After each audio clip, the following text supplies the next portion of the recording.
Hello, everybody. It's your favorite Night Elf Rogue and your favorite monk, and we have a guest. But more on that later. Take it away, Misty. Welcome to episode 15 of Conjured Refreshments. And here's the intro.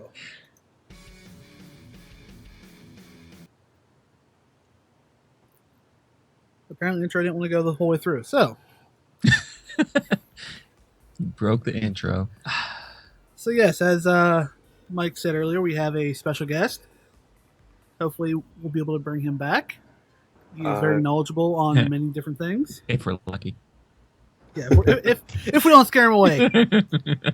So, Spammy, why don't you introduce yourself and tell us a little bit about your background in gaming and WoW and what you think you bring to the table? Alright, I am Spammery, and I have been playing WoW since vanilla. I started about 4 months after it came out. I was raiding off and on. I read a couple of the books, so I'm a little bit into lore. I'm a little bit knowledgeable on it, but it's not like those big lore background, um, strong information on that. It's I switch off between Blizzard games fairly often, Diablo, StarCraft, so I know different genres of games here and there. And I raid with Mystic. It's really fun. Good times. You That's don't pretty need to much lie. that. Oh, well, I figured I had to make it good, right? I guess you want to keep Mystic happy.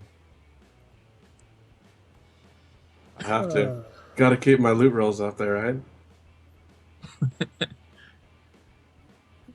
This is going to be more painful than normal, I feel. Maybe. It's like a Band-Aid. Just rip it off real quick. So now, Mike, what have you been up to? Yeah, Besides just not posting on your working. channel. Working. And more working and more working and sitting around the house. See, there's the problem. You can do the work. Sitting around a house, no good. Make videos. I got videos pre-made. I just haven't fixed them yet.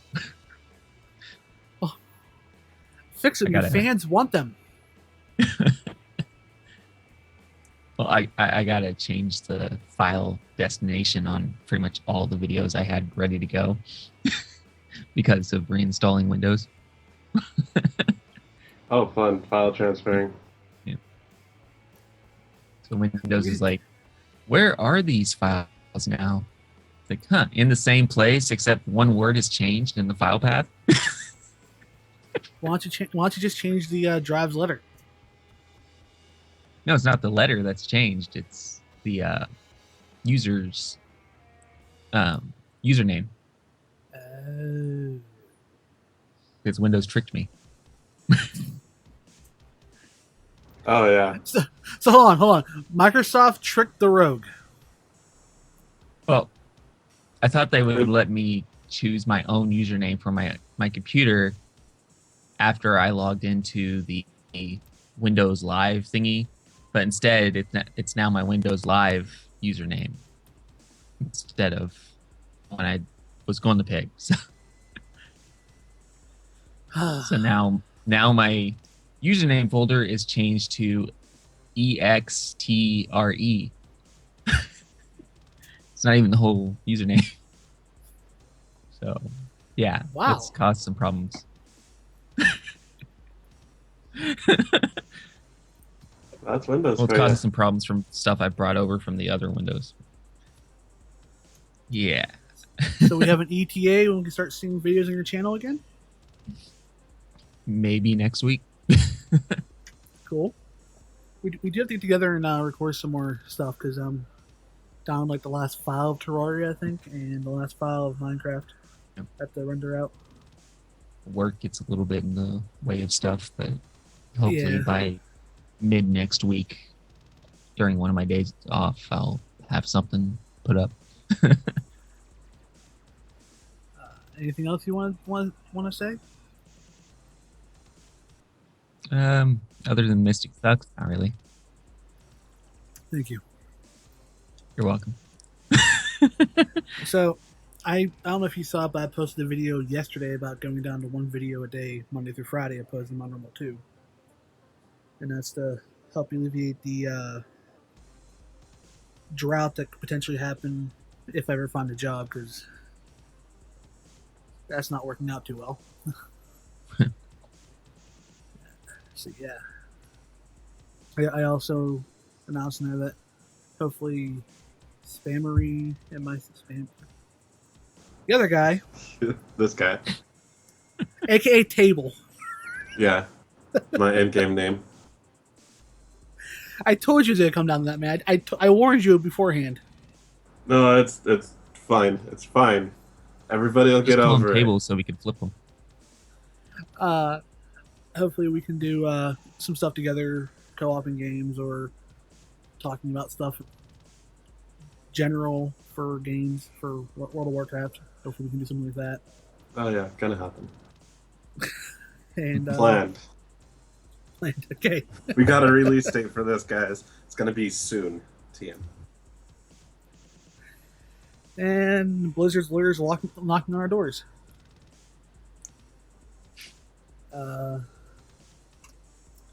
Yeah, I just been rendering out videos, scheduling them, and having fun doing that. My Portal playthrough is going up, and that was a really fun game. I enjoyed that. Other than that, just job searching and playing WoW and making videos. Abel, you have any plans for a channel or anything like that? Do you do any streaming or anything? I'm starting to pick up streaming.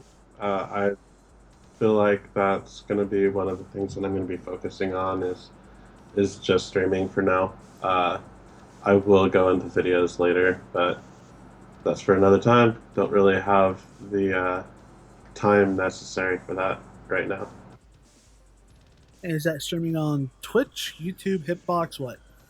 It is twitch.tv/spammery, SPAMURI. Yeah.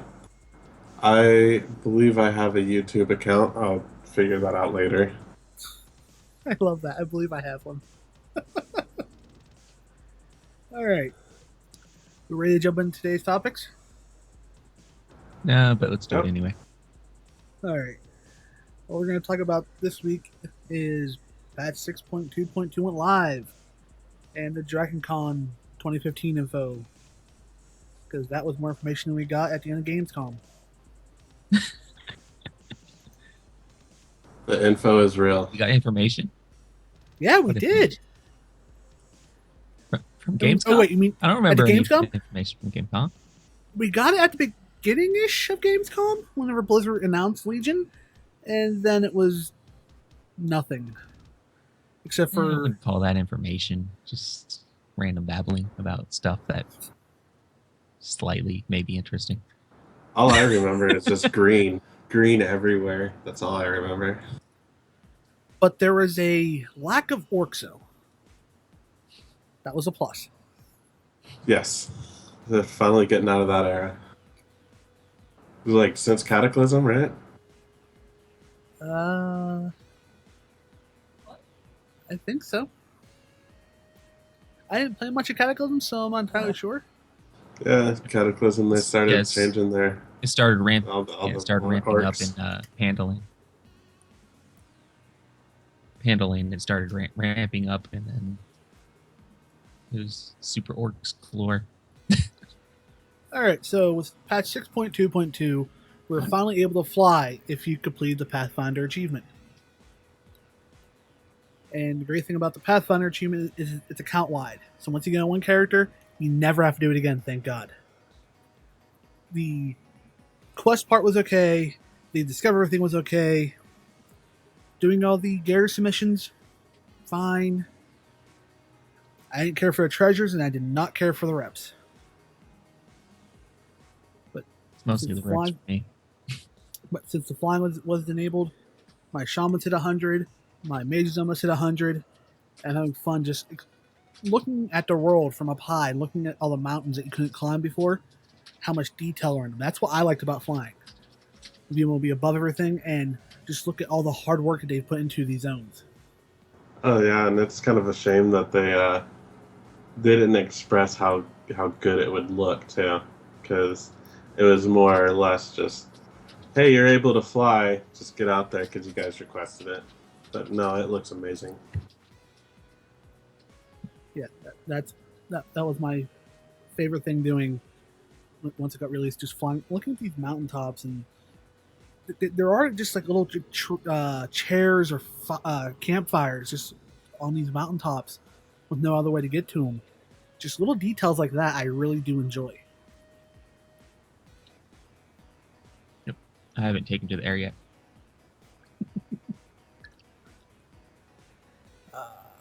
Can't make me grind your rep.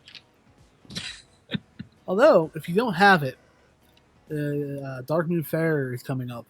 I believe it starts Sunday. And that can give you a reputation boost. Ew. Or just spend, 46k like I did to finish off your Order of the Awakened rep and buy those medallions off the auction house to get it up. I was done. I did not mind the Saber Stalkers rep. That was an easy farm one. The Hand of the Prophet was okay because there was multiple quests, and that one went by pretty fast. So that Order of the Awakened that I hated with a passion, getting those 10 shards.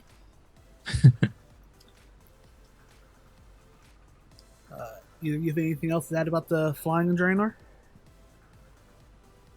Nope. I have yet to experience it. Well, you can always get a 2-person mount, but I can't promise they won't drop you somewhere. Yes, Mike. I'll fly you around on my paladin. She has a stone skin drake mount. I'll just fly you around so you can see how beautiful it is. Nah. I'll just unsub. Be done. PvP mercenary mode. Mike, have you tried this out? Nope. Not yet. I haven't gotten What around good to are very you? much. Been working. Haven't gotten around to be doing very much. You were online for like 4 hours straight last night. Yeah. I know. I was AFK watching anime half that time. Struggling to get through Raid Finder. Oh yeah, those timers, man. Get away from Archon. I was trying to get into that Raid Finder where they get stuck on the second boss, the floaty guy with the green stuff coming out that turns purple and whatever, and all the ads. And I queued up, got in, and it was that second boss. But I need the first boss, mind you. And we beat that second boss, and we get to the last boss. And that's when I realized I'm not getting the first boss because I didn't know what the boss order was. And so I left so I could save some time because everyone struggles on what's his name, Manaroth or whatever.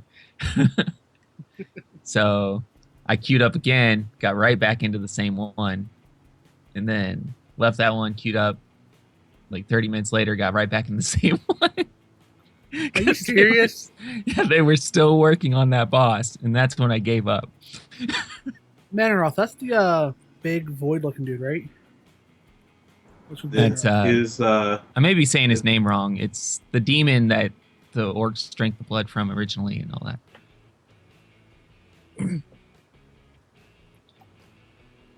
The big elephant demon guy. Yep, he's huge. 4 feet. Looks like a giant mammoth. Wait, Table, is that the one we had those horrible tanks on in that LFR where I was thinking for a little bit? Oh, Yeah. Screw that. Yeah, I was the last boss in that place. Okay. Yeah, we were in a group. We done the first boss, and then the tank left, and we waited. I said, screw it. I went tank and tanked the second boss. Died because the tank we had with us didn't taunt a single thing. And I lost it. I told me he had to taunt something. Hey, we still made it to the second phase. It's still good. You don't understand, man. I was taking everything. So many debuffs. I couldn't do my active mitigation fast enough. RNG said no. Yeah, Righteous Fury is a little better than that, but I mean, since he probably forgot that he didn't have it on, so much for tanking. But once I yelled at him to actually tank something, it went smooth. Oh yeah. He tanked one thing, and one thing only. That's all I needed him to do. Well, it went back to being sad when we got to Manaroth, and then we wound up having to switch out 3 different tanks to get back to where we were. And we might have killed him finally with me just auto attacking in my tank spec for whenever a tank died. Which might I add, I still run Omen, and I was hovering right there the entire time, just auto attacking. Going, what are you guys doing wrong? Are you just auto attacking yourselves? But It's so bad they broke the game. So, the PvP mercenary mode I've seen post mostly not liking it. And I think most of the posts I've seen for not liking it is really just an RP factor. Breaking immersion or stuff like that. I don't want to work with Alliance scum. I don't want to work with Horde scum. Stuff like that. Yeah, but you can choose not to participate in it. Mm-hmm. Well, I've heard some good reviews on it too. Oh, you have? Good. Yeah. The Ashran event, I mean, obviously, you can queue up and there's full groups now. So you won't be going into Ashran and only 5 or 6 people in there per side. So there's a huge plus on that. And for the gladiators, the guys that choose that building for their garrison, you cannot get the quest done by changing into the other faction. So there's a downside for that too. Never really thought of that one. There you go. But yeah, if you're changed into a Nido, if you can't get Nido phones, huh? Yeah. It'd be kind of hard. But it'd be Talk kind to of the guy fun. next to you. Just, Hey, can I have your femur? So you're going around and you're killing everybody that's your friend anyways, and you run across guild members and you start taking their bones. I mean, really, they should hate you for the rest of your life, right? just rip their arm out of their socket or something. I got your bone. I need to borrow this for a minute. I'll return it, I promise. We'll have the light of a loon heal you. It's okay. You don't need that kneecap. You got another one. You got 2 kneecaps. Right? You can give me one. Too. Stop being so damn greedy. Hey, That's good. Mystic, you got plenty of ribs. Can you loan me a few? Sure. So I know at least 5 of them are overkill. So, since we have heard some good about the mercenary mode, and Mike hasn't tried it out yet, who's our PvP expert, let's move on to the raids and dungeon topic part of it.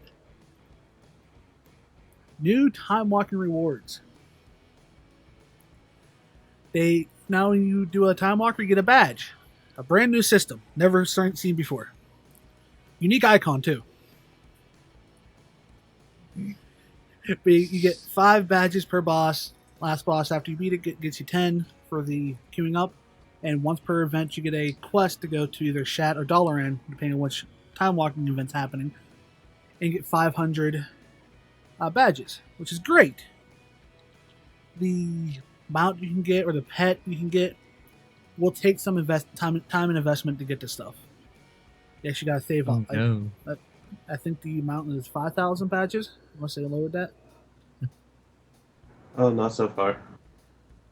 And it does give gear, but it's just time walking equivalent gear. So skip that part and just do the mountain pet.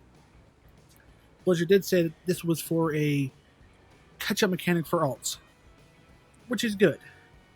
Well, what about my heirlooms? We needed that for uh, our alts because it has been a very alt friendly expansion so far. I do like the fact that they extended it from Wednesday to Tuesday now. That gives you more time just to play around in it. And I discovered you want to find old gear set from Wrath or from Mob, whatever, with the best 2-piece set bonus you can have, also with the most amount of gem sockets you can have. And you equip that, you gem it, enchant it, and you are OP in time walking. Table, All the legendaries.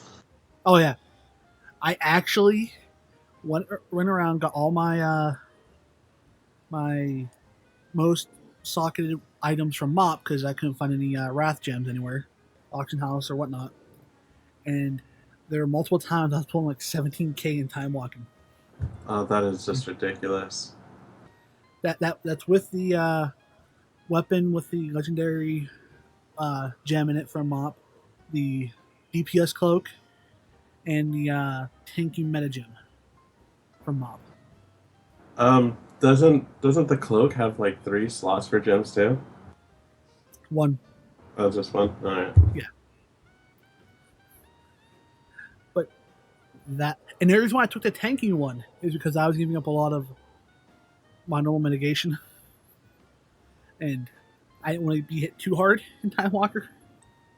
Oh yeah, tanks can't handle it. Yeah, there's a lot of bad tanks. But on the bright side, the amount of DPS I'm doing now has helped me in quite a few occasions where Celia Huntard would barrage shot and bring the entire room to me. Or a mage would tab target and ice lance the group on the other side of the room. Oops. Bring the entire room to me.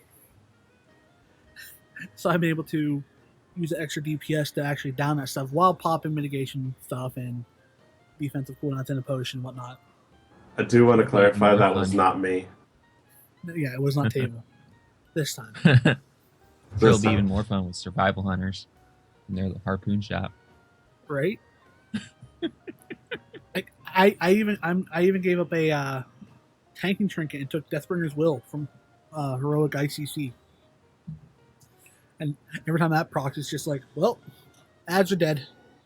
That procking plus my cloak procking, over. Yeah, I need to go back with my Warglaives. Go take on some dungeons in the BC time walking. Sounds like fun. Yeah. I think they should give rogues Ghost Strike back when they do time walking.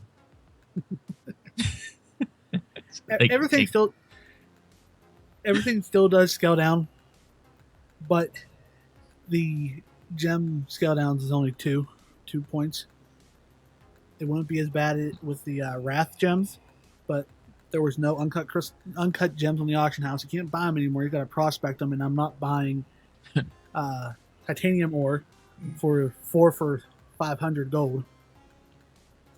And it's not that many people are farming it anymore. The respawn rate on ore is ridiculous in Wrath zones. So, yeah. Being more alt friendly there. Mm-hmm. I really do enjoy this time walking thing. I do hope that they do expand it, but leave Oculus out of it, please. No, Oculus was so fun. Don't you remember wiping on that like 50 times? I remember the fly a Drake around. I remember getting in there and seeing people go lol, no, and just dropping. Or the tank going for the wrong dragon, so then somebody else has a tank that has no idea how. Happened almost every other one for me. I just hate how people wouldn't follow you when you're going to go this path and people go this other path. It's like, you're all dead now. Yeah. But you get to ride dragons, Mystic. You get to ride dragons. I have my own dragons to ride. I have quite a few of them. Some of them even have rocket boosters on them. Yeah, but you can't attack with special abilities specific to an instance. I don't care. Well, they've been strategically avoiding 3D dungeons where you just can't move up and down. I mean, we could have had room for an awful one in Vashir. Oh yeah. Well, they did have that raid that they were going to do for Vashir that they decided against. Yeah, they might have that later. Uh, They they. got to have something in Legion that everyone hates. So Oh yeah, Oh, don't worry. There'll be a zone. Don't worry. Broken Island's first one that we experienced before the expansion. There has been a zone in every expansion I despised that I've played. BC, I hated Hellfire. Wrath, I hated that jungle one. Whatever that is. Up. Sholazar? Huh? Sholazar Basin. Sholazar? Yeah. Didn't like that. Cataclysm, I do not like Deep Home. Mop, Oh, that was my favorite. I didn't care for the center one up north of the Kulan Summit. I didn't care for that. And in Warlords, I didn't care for Spires of Iraq. There's always that one zone I just don't want to touch. Yeah, I think everybody has that Me, all planned it's- out too. Vanilla me, just it's had way too Taladar. many. I don't like Taladar. If I had to pick one for the initial 1 through 60 leveling, it'd be Ungo Crater. I died so many times there. All them dinosaurs. They just want a hug. They just don't have long enough arms, so they wind up eating you instead. So, time walking route changes. Bosses that have unusual drops, such as the Lone Proto Drake, they now have a chance to drop that when you defeat in time walking, which is great. I was sad whenever they didn't have it at first, but now that they have it, I'm cool with it. You guys have Get any your blue proto Drake. Yeah. Well, I know that they originally had the Blue Proto Drake drop off of what is his name from the Eye of Eternity. Anyways, they had it drop off him, and they had it drop off those two places, and they removed it from the raid. So, a lot of people wound up getting it before it went to a low drop chance. Cool. I don't think I've ever seen a drop. No, I haven't either. Not in time walking. Not in time walking or not back during actual content when I ran it for gold. Before I was running raids for gold instead. Now, do we know if it's going to be an item we roll for, or if it's just going to drop like your own personal loot? From what I saw on the forums, it's just like a personal loot thing. Someone got kicked after they beat that boss, and that was in their bags or in their mail whenever they got back to the garrison.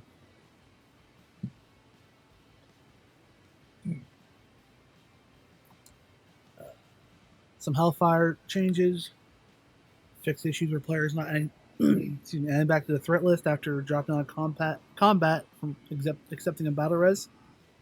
Yep. That were people actually using that as a gimmicky mechanic? Well, I don't know if that was more of not on the threat meter. Maybe a tank had too much aggro and couldn't drop it enough for the other tank, and they would just kill him off and then resurrect him. Or I don't know if it would like completely be out of combat because you start off combat with a threat level. So maybe they killed people off and then had them resurrect like the rest of the people that were dead. Huh. That would be a interesting use of mechanics. Fixed. Step.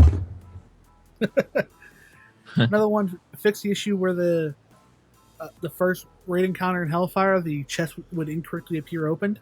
And we talked about this before. I thought that was the intention, supposed to be open. I don't know what the big deal about that one was. It looked cool in my opinion. sitting there open going, look what you won!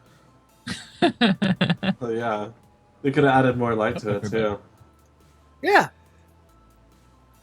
Have a little green guy come out and climb in the chest and pull out the items and just hovers above his head.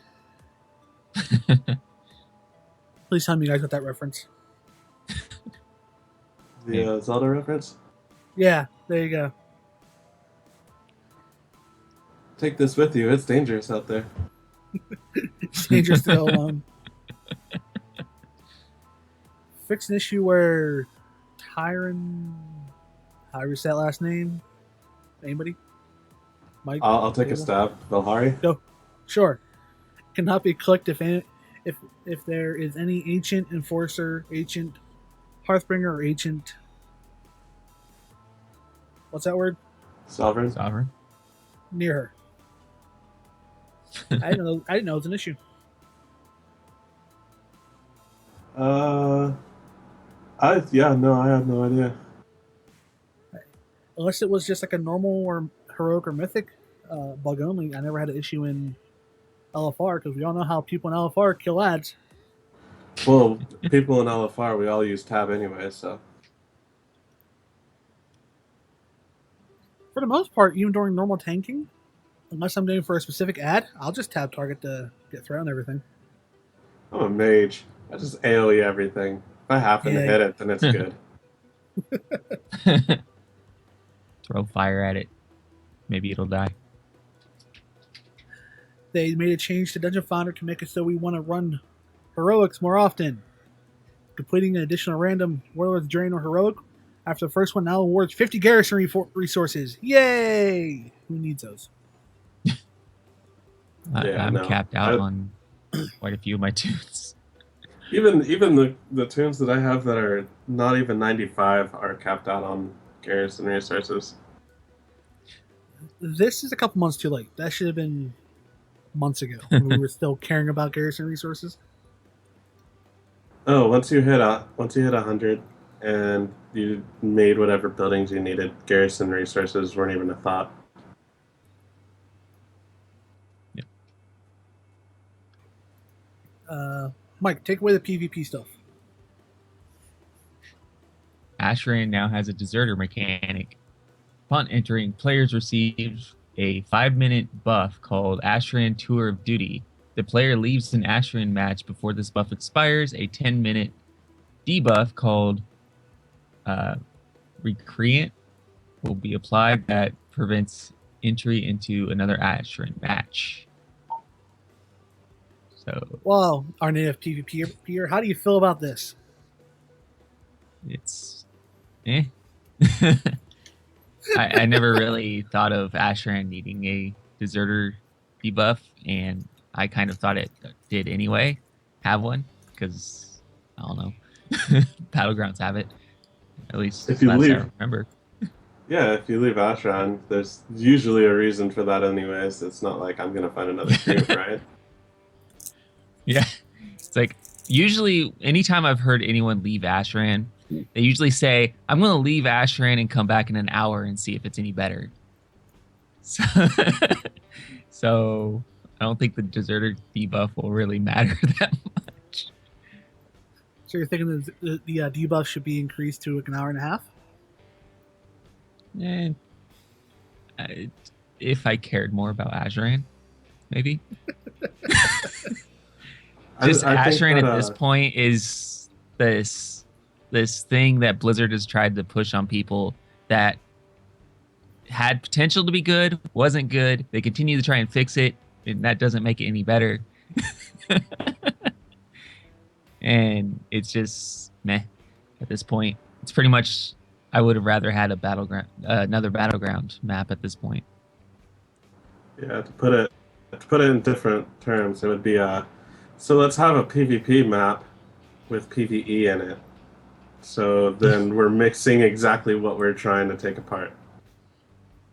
Mm-hmm. Yeah, it's the whole thing is just I'm kind of glad they're not doing another PvP zone as far as we know, they're not doing another As I PvP say, zone in as Legion. far as we know, Yeah, in Legions, as far as we know, there's no other PvP zone they're doing. So I'm kind of glad about that so far.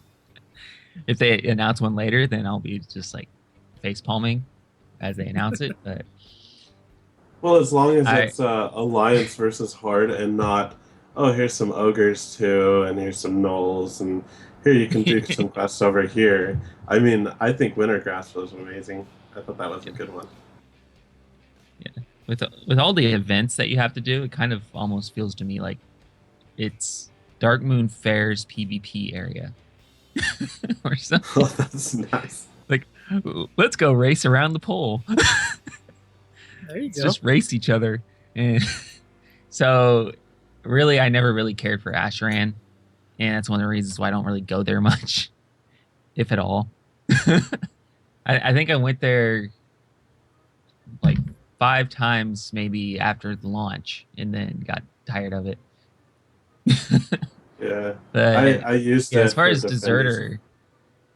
As far as deserter, I never really considered or never really heard of that being a problem where people would just drop out and then requeue immediately, because if you requeue immediately, you just get in the same horrible group with the way it's set up. What were you gonna say, Table? Um, the only reason that I actually used Ashran was for the defenders at Draenor. Uh, Without it, I don't think that you could even get it on a PvP server unless you just camp people. Yeah, I even got rid of my gladiator sanctum. I initially had one, but I built over it. Decided to go with an inn. Dave, why don't you take the legendary ring quest line part? All right, new new weekly quests have been added to help players catch up in earlier stages of the legendary quest line for Highmaul and Blackrock Foundry. And what they did was you can trade an obscene amount of Apex crystals for your legendary items needed from the raids. I haven't seen any good feedback on this. Is it like 20,000 for one, or It's like pretty 20,000 for close. like 10? It's pretty close to that. It's like 20. It's like 18,000 for like 70 of the runes that you make into 3 tablets, and you need 300 runes if you're spending that much on the on 70. When really you can finish this out in 3 weeks. It's kind of a no-brainer to keep that for gear later on, if you're still Yeah. gearing up. It's So, far too expensive. so it's Blizzard nice. trying to make Apex's crystals a thing. Yeah. So it's a nice idea, but it just fell short.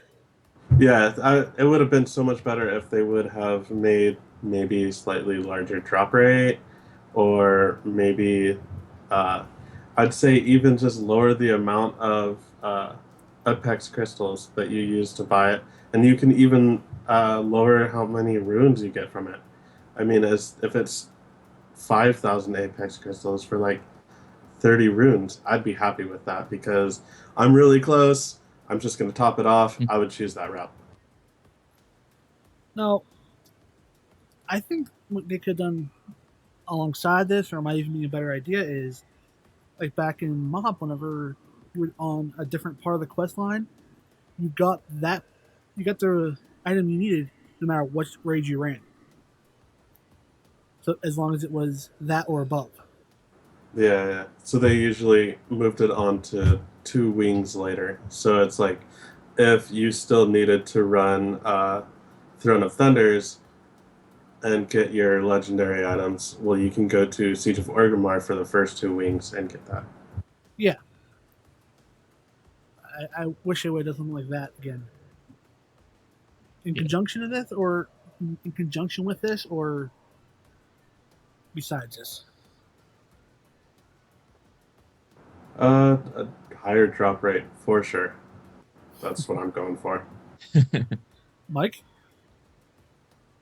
I've never really cared about Apex's crystals up to The higher now. drop And I rate. still don't. So So yeah.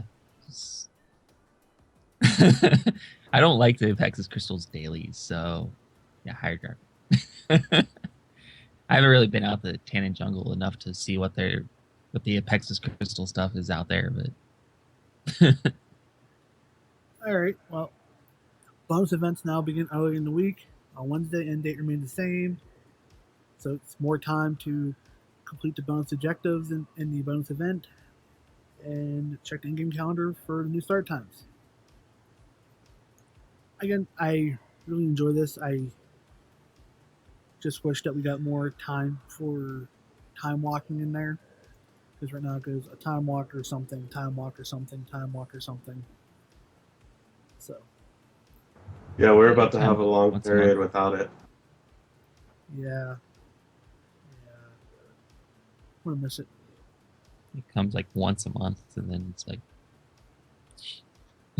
Well, oh, they do dungeons, and then they do something different, and then they do a dungeon, then they do something different. So the week after next, it's going to be Draenor dungeon, and then it's going to be like pet battles or something, Oh yeah, I forgot about the Draenor dungeon thing.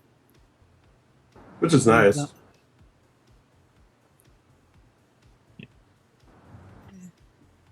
Yeah. I, I just have too much of a distaste for the Draenor dungeons, since there wasn't anything to do in them after you geared up from them, and the mythic is to me a cop out opposed to giving us new content. And yeah, they modified some encounters, they added some new mobs. But sometimes they they didn't feel attuned correctly. Some felt too powerful, some felt way too weak for a mythic. So I I'm agree not a with big fan. that. I'm not a big fan of the mythic dungeons. So I kind of wish they would have just stuck with Time Walker and just the other ones or whatever, but because right, that's the only one of the events that happen each week that I actually think, hey, I'm going to do this event this week or something when I hear it coming up. And all the other ones are just, eh, I guess so, maybe. There's but your just PvP one. nothing special about them. Even the PvP one at this late in the expansion, I think that's the reason why I don't care about it as much, just because it's this late in the expansion and just PvPing this late in the expansion, you either have a lot of gear or you don't PvP. With the That's usually how the way PvP goes. Uh, Pretty much every expansion has been like that, where late when you're at towards the end of an expansion, it's you're either geared or you don't PvP, and if you do PvP, then you're going to be struggling for a good while. Hopefully But Legion fixes that. maybe the PvP one once the new expansion starts will be great because then everyone's gearing up, everyone needs the conquest, but a lot of people right now don't really need conquest or anything because they're already geared out the ass.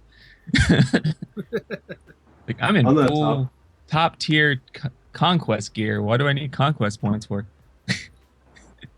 yeah. Uh, wasn't it a little late for them to announce the second season of Gear 2? Considering that the second season comes out, or it came out like not too long before their announcement for Legion. Yeah, They just held off on that yeah, too long. yeah. It's I don't know what Blizzard's doing anymore. But from what I've seen of Legion PvP, though, I have high hopes for it. But obviously, it's a wait and see thing.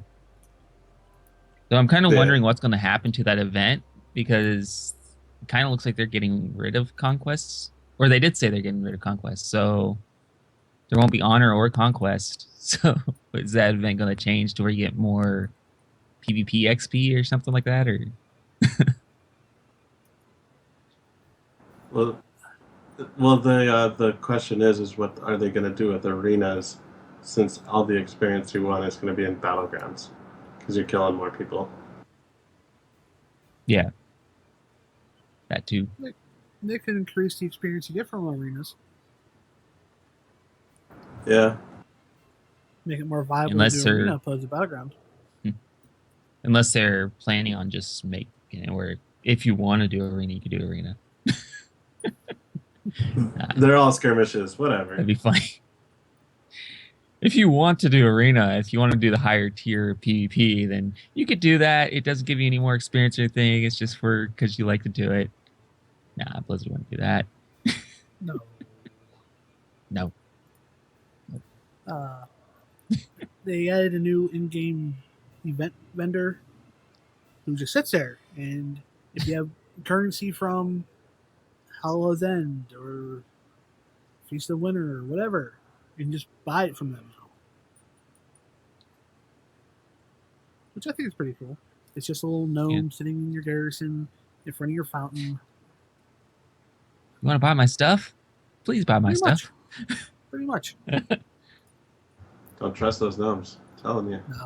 No, I don't. Kind of makes me wish I didn't throw away all my tricky treats.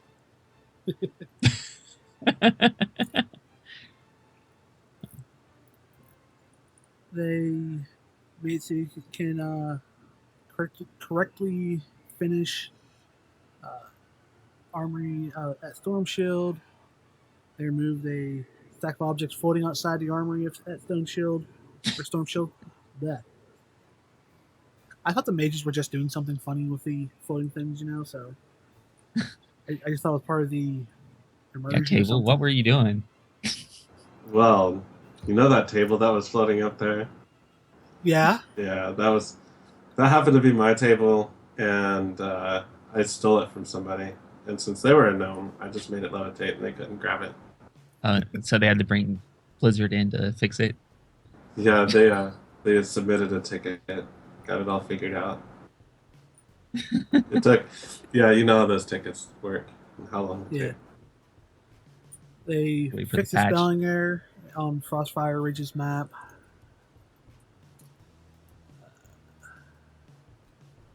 Mike, take the Tanan jungle stuff. I don't like Tanan jungle.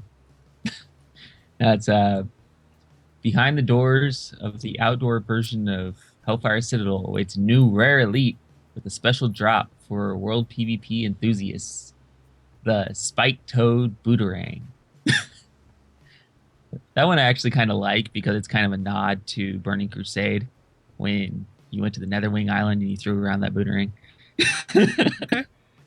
I kind of like those quests where you threw the Booterang at the grunts and all that. And plus, it is a way to dismount someone. So if for all those people whining about flying mounts ruining world PvP, there you go. Just throw a boot at them. Bring them down to your level. And I can imagine that it will get some use until people get used to it, and then they'll start flying higher. I have known people that they get on their flying mounts and they kind of come a little low to taunt someone. So now they get a booterang to the face if they do that. Well, I guess I won't do that again. But yeah, I think the addition of the Spike Toad Booterang is a good idea. It's another rare people can kill. You know how people like killing rares. Mm-hmm. So it'll at least maybe quiet some of the PvPers who cry about flying ruining world PvP. Then they have Go Beyond the Dark Portal on a flying mount to find 3 new rare elite Bleeding Hollow orcs that have a chance of dropping one of 3 new Crashin' Thrashin' toys. That one I think it's nice. I think it's nice they're adding something that you can only get to via flying, though it's not really what I would like. But it is nice that once you unlock flying, you do have something you can do special for just that activity. Right. Yeah. I mean, I don't know what good Crash Thrashing toys are, but Oh, there's some toy collectors out there. There are. maybe. But I personally always liked when they first introduced flying. I always liked the fact that there was that Netherwing Island you could go to once you've unlocked flying. to do quests there and get a cool dragon mount and whatever. I always like those exclusive flying only areas like that. Mm-hmm.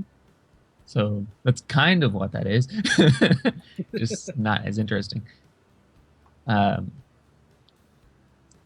and Steel Snout should now be correctly immune to being trapped by deadly iron trap. I didn't even know that was an issue, but apparently was. About time, damn it. Table, taking the grand stuff. Okay, soar above the skies of Nagrand and explore the outdoor versions of Highmall and battle with 3 new rare elite ogres for a chance at one of 3 arcane infused mana fiend battle pets. So I've already flown above it, and I've fought these ogres, and they're not too tough. I mean, you're gonna need more than one person.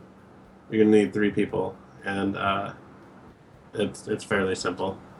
Uh, you're going to need a tank and at least 2 DPS. If the tank has to be good, or they'll be taken down. I haven't seen any of the pets yet, though. But it's nice that they're adding content so it's not plain. Right. But they made those mistakes before. Yeah. I like that they're not just saying, here's flying, enjoy. They're like, here's flying and here's a few other things to go with flying to give you something to do. Here's a bunch of fixes. I mean, you can see that they've done some work on it, and I'm glad that they've taken their time with it rather than rushed it out because people wanted it. Yeah. It probably would have been so easy for them to just be like, flying patch, there you go. It's sort of working, so have fun. In Shadow Moon Valley, Weaponsmith Kula should now be able to repair a player's equipment. And on the Dark Moon Island, Dark Moon Rabbit now correctly respects loot rules.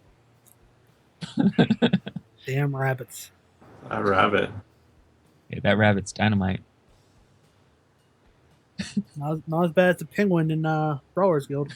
Oh, penguin. You have trouble on the penguin? Well, I didn't know about his. Easy. Yeah, once I found out that he can instantly kill you.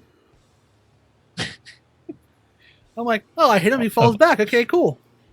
Heck, dead. What the hell happened? Of all the Brawlers Guild bosses that you could have trouble with, I did not think that would be the one. I also had a problem with the chicken guy. The main one I've had a problem with is Hexos. Who's that? That's a fun one. He's the one from last expansion's Brawlers Guild. I don't know if he's in this one because I haven't done Brawlers Guild yet, but it's where it's a good idea. Like, the idea is there, but it's an floating eyeball guy, and he puts out this web of stuff, and you have to stay in the gaps. The only problem is lag and people who don't have good reaction time and a whole bunch of other things that factor into this boss just being insanely frustrating because you think you're in the open spaces and you think you're moving around them right, and then you die and you don't know why. And it's like lag or something, or so yeah, that one was the most frustrating boss I've ever had to fight. It was Plus you're attached to his face and all that. Yeah, it was the fact that you had to spin him around more and more, and it came faster and faster. So if you had any lag or latency at all, it just like that fight went downhill quick. Yeah, that was the most frustrating fight in the whole Brawlers Guild. Just hate. All right, Dark Moon Seahorse now available from the Dark Moon Fair. Curse Feather of Name had the toy box. Sure. Safari Hat has been added to the toy box. Shard of Arkstone has been added to the toy box, and Throbbing Blood Orb has been added to the toy box. Ew. Now the Dude. toy box is all messy. Sometimes I'd like to imagine what the toy box looks like just by looking through all the stuff that you have in there. You have Yeah, now you have everything's just rocks, bloody. costumes. Now you have a bloody throbbing orb. The maximum size of a mount is now capped at 150 of its base size for cosmetic effect, up from 100%. Additionally, the minimum size of the mount no longer is capped. So you can have really, really, really small mount and a really big person riding a little small mount. Is that your mount, or are you just happy to see me? What if I said both?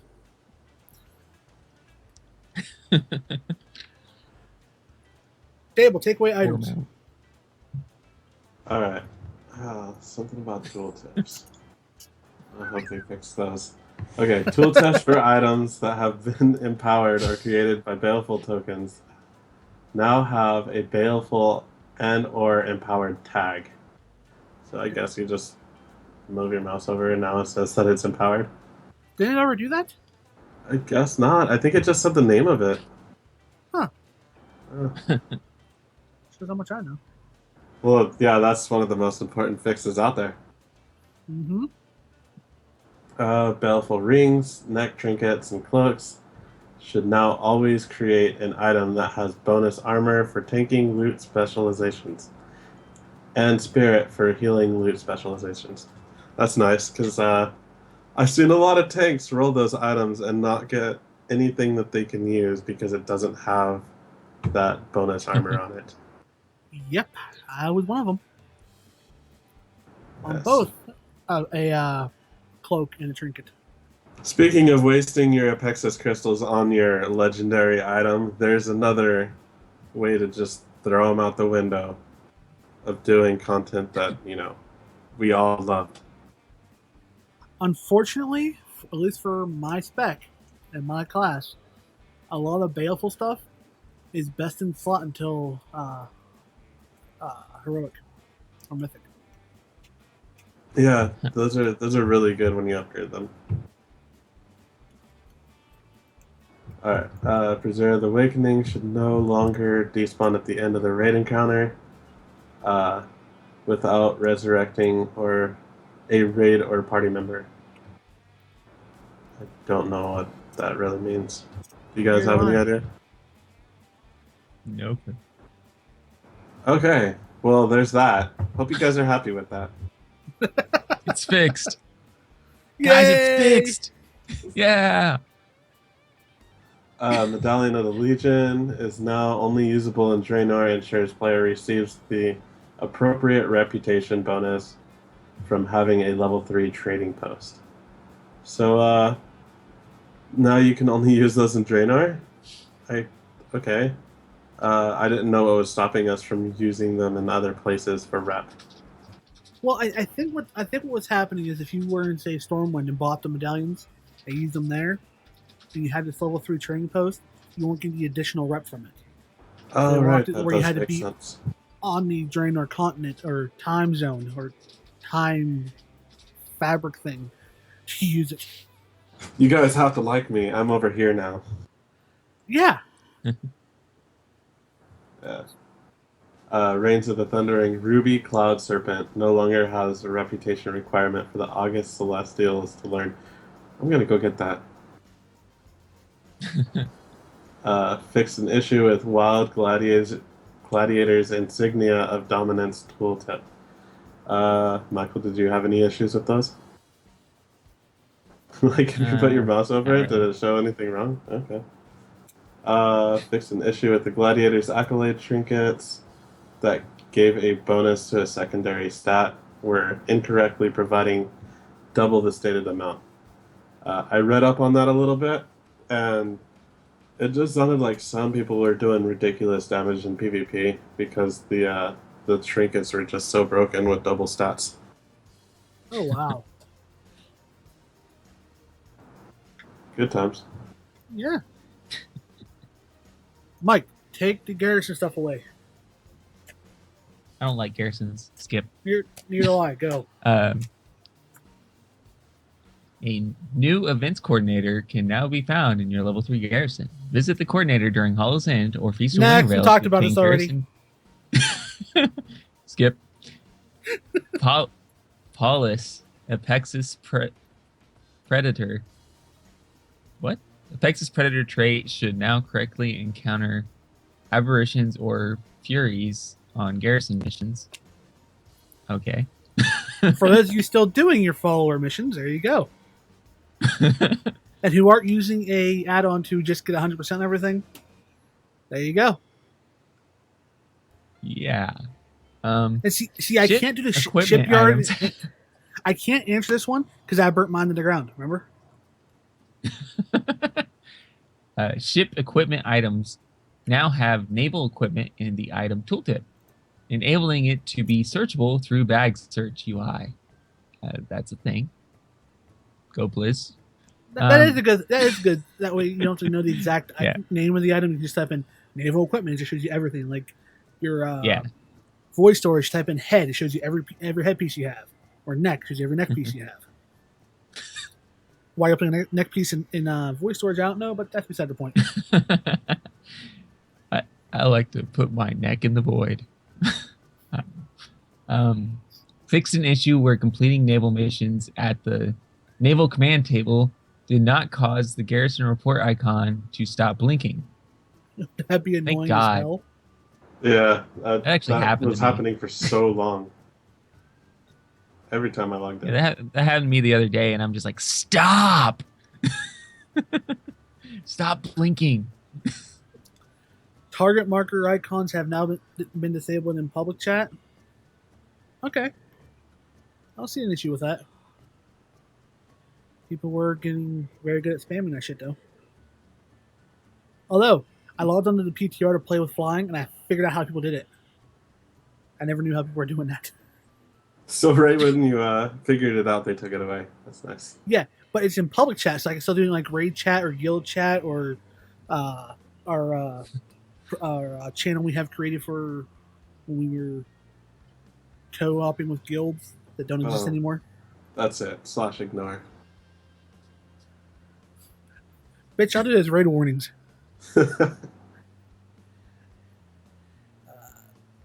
There's now an option to disable adventure guide alerts in the interface options menu under display settings.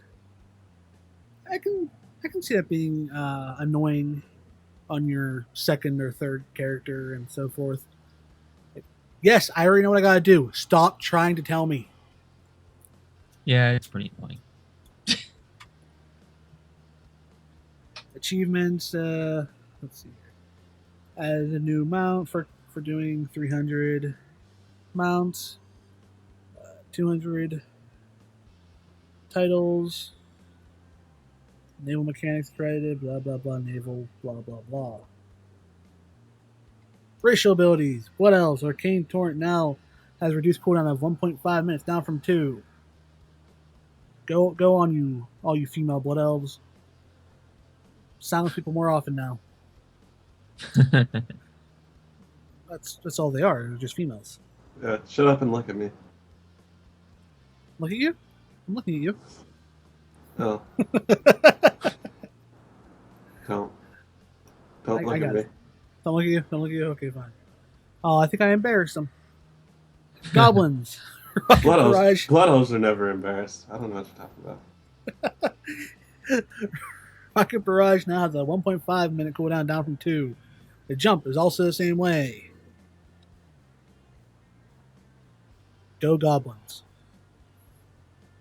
Team Rocket? Team Rocket's blasting off again! Hardness now reduces the duration of stun effects by 20% more, up from 15%. Go, you hard-ass orcs. Troll. Voodoo Shuffle now reduces the duration of all movement impairing effects. Those orcs are so hard, man. By 20%, up from 15%.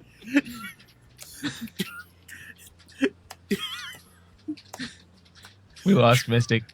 Troll still be flipping out, man. Torrens, War Stomp. Again, down to 1.5, down from 2. And Cast time will no longer increase by damage. You get spell pushback. Altorns, you keep on stomping. Undead. Touch of the Grave. Now skeleton damage based on 50% of the character's attack power or spell power, whichever is greater. Go you. Whole stuff to try and make them better in PvP. Yeah. This is a fail attempt in my eyes because they're countering humans, so Yeah. they're all getting stronger racials. And what about the other alliance races that kind of just got screwed on that? And the humans are still stronger because of their racial. Yeah, at least until the expansion comes out. Yeah. And their racial basically becomes talent.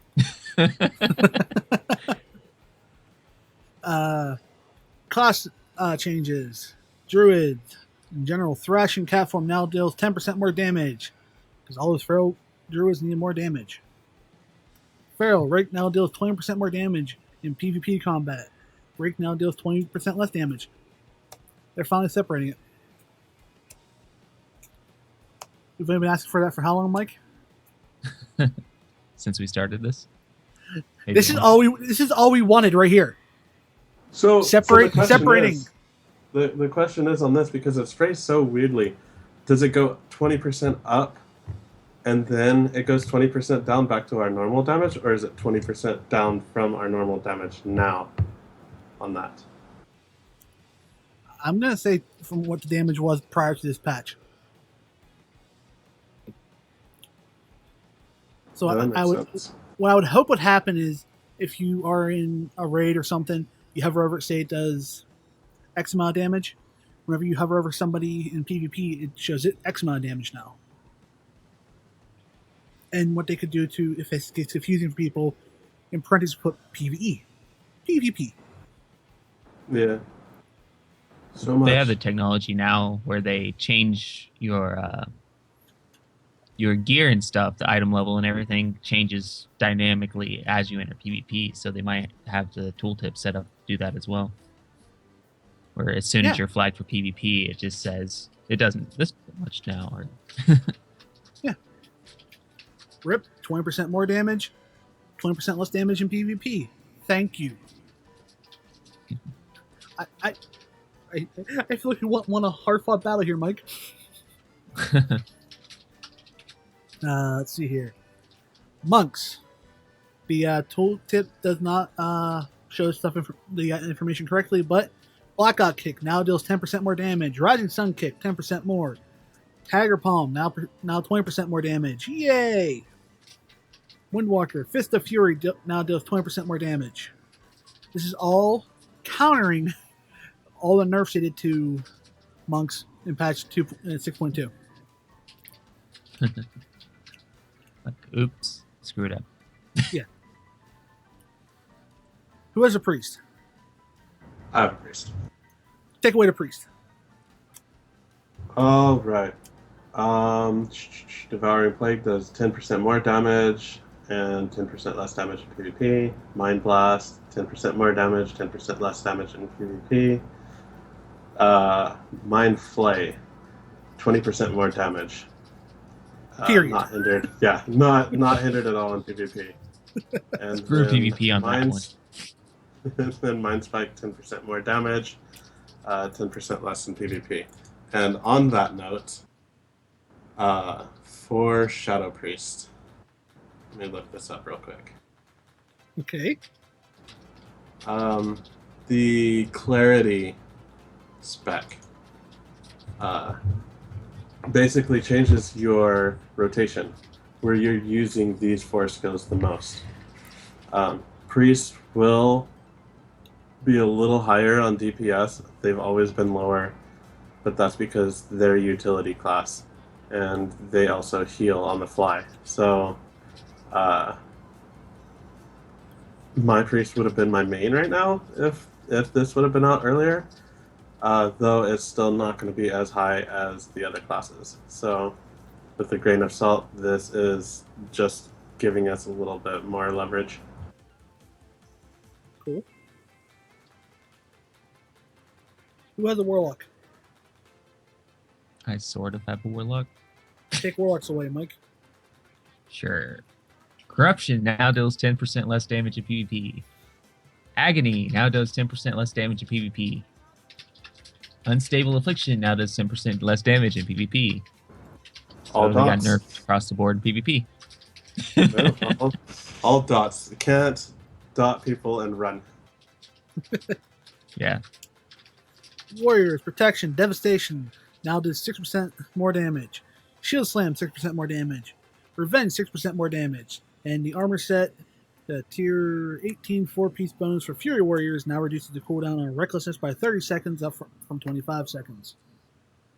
So, Protection got a nice little bump in damage. Anything else you guys want to add to the 6.2.2 stuff? Not really.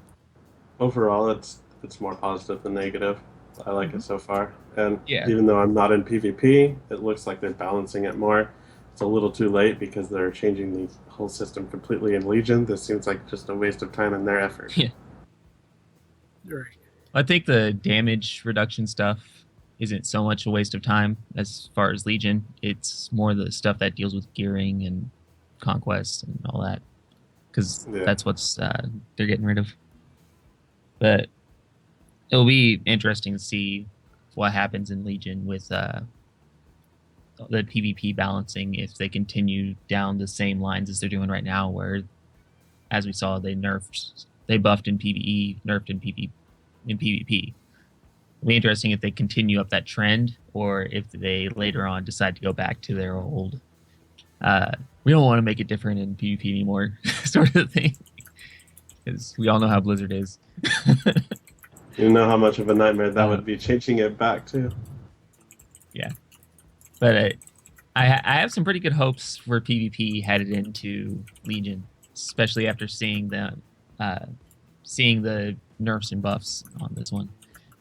It shows Blizzard is a little more willing to nerf one and buff the other, which is a good thing. So that's mostly my takeaway from that one. Yeah, I think even on our very first podcast, we were talking about that, separating the PvP and PvE damage modifiers and whatnot and nerfs. And they originally said they didn't want to do it because it'd be too confusing for the casuals.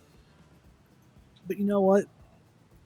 Just adding those little parentheses, like I said in this podcast, will help out a lot, and it makes the player base less frustrated on that.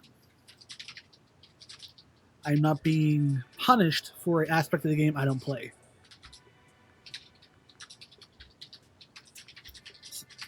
So we ready to move on to the Dragoncon information? Sure. Exciting stuff here. Yep. Demon Hunters are starting at level 98 right now, which tells me it's going to be a pretty short opening intro then.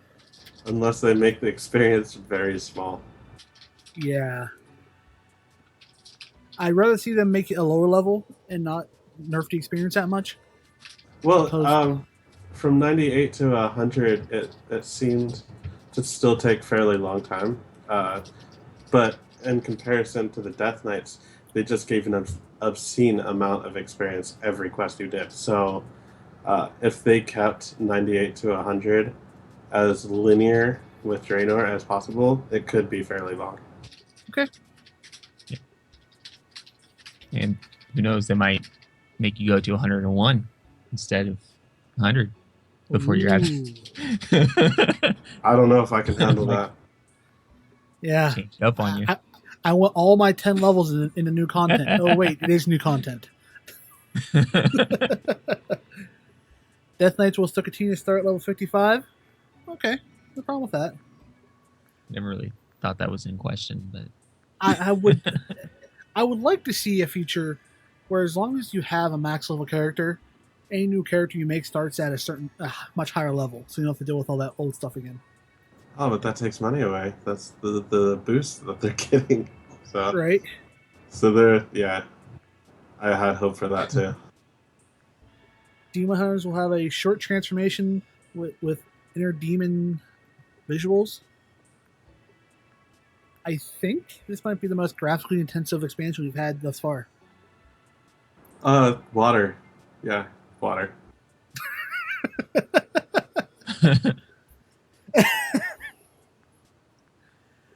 Only demon hunters will be able to use glaives. I believe they did talk about this at the announcement, Yeah. and it's probably going to be for this expansion. It's real Yeah, interesting on expansion that note. only. Uh, for the old warglaives, they're still marked as swords. So if you have those, you're going to be able to use them, unless they change that in the future. I don't see them changing that No. unless they do it Especially after since they're exclusive to certain classes and all that. right. Unless they do that after this expansion. Plus, they haven't really done that before, where they went back and changed weapon types on something. Or that I've This is seen. really Well, this is legendary. really ones, interesting. anyway. This is really interesting. Double jump won't be disabled anywhere. Yeah, I figured as much. Yeah, they need to nerf it. Or are they going to make lower like ceilings in for stuff? I don't think it'll be figure lower. they're just going to ceilings. design. I figure they'll just design the new content around the ability to double jump, Okay. with keeping that in mind that one of the classes has that ability. Well, them saying that they've learned from the flying thing, I don't think that double jump's really going to be an issue, because now we know we're going to be able to fly in Legions, and double jump really is not going to achieve anything in that aspect. But for some boss fights, you had to jump over moving fire or shadows, so double jump would have a benefit there. Mm-hmm. Yeah. Survival Hunter. Kind of wonder how the double jump works, though. Like, I'm kind of curious on if it works like double jump in most other games, where if you're falling, you can just do that one little jump, and like if you fall off a cliff or something, you just do your second jump, and it gets you back on the cliff or whatever. Not that any That'd be demon interesting. hunters are going to be dumb enough to walk off a cliff, but Well, they can also glide, so I believe in their other yeah, form. that too. So it'll be interesting to see the intricacies of how double jump is going to work, but to see what kind of cool things you could do with it. So it'd be kind of cool if you could drop off of a platform and then use your second jump to get over a gap or something. Right. Or run off a platform so you can get some distance. But something cool like that. Or if you could jump off a cliff and use your double jump and then your glide so you can get further. Taven, why don't you take the next 3 topics? Alright, where do we start? Oh, obviously double jumps. Okay, so survival hunters will get a harpoon ability that allows them to throw a spear and pull mobs towards them. So, death grip. Yeah. Death grip. I don't know how I feel about that though. They were Pointy, spiky death grip. well, it sounded like they were trying to unhomogenize everything like we have now, and here they're going back towards that actually. Well, they're making Kinda it wonder- where the specs are more distinct from each other. So since survival hunters are going to be melee, they're still going to have the pet, and they're going to have their polearm, I believe. And so then they're going to have the beast, hunter, tamer, whatever. I haven't played one in so long. Yeah, so they're gonna have their pet still, and then the marksmen are not going to have a pet. So, Right. Yeah. So that's very distinct between the specs, and I hope they continue that trend with all classes. That way, it feels Since more they're going- like, yeah. Since they're going to be melee, they're going to need gap closers anyway. But kind of wonder if this ability will be an ability that does damage as well, just because you're kind of shooting a harpoon through somebody. But, That would make it mildly different than a Death Knight's. Yeah. Wing Clip is back? No. Most specs are getting overhauled, tweaking them to fit the fantasy of the spec. Some will be renamed. dun dun How, dun. how do you guys feel about that? I don't feel guilty It's- about not knowing the hunter specs. They're changing, right? So whatever. I don't mind it as much. Like renaming a spec doesn't change what it does or anything so that much. But I could see people who are very, very, very nostalgic for the older WoW and stuff getting up in arms about the renaming of the specs. Like, no, it's been this way forever. It stays this way. Those kind of people. But it's also the worst thing to say is that's how it's always been. Yeah. Yeah. There's always room for change. And for us to progress anywhere after this, we need to have more of a distinct feeling about each class rather than, oh, this is a frost mage, this is an arcane mage. It's there. You always classify them as mages. So what you want to do is you want to make the specs more distinct from each other. Yeah, and even with rogues, it's assassination, combat, and subtlety.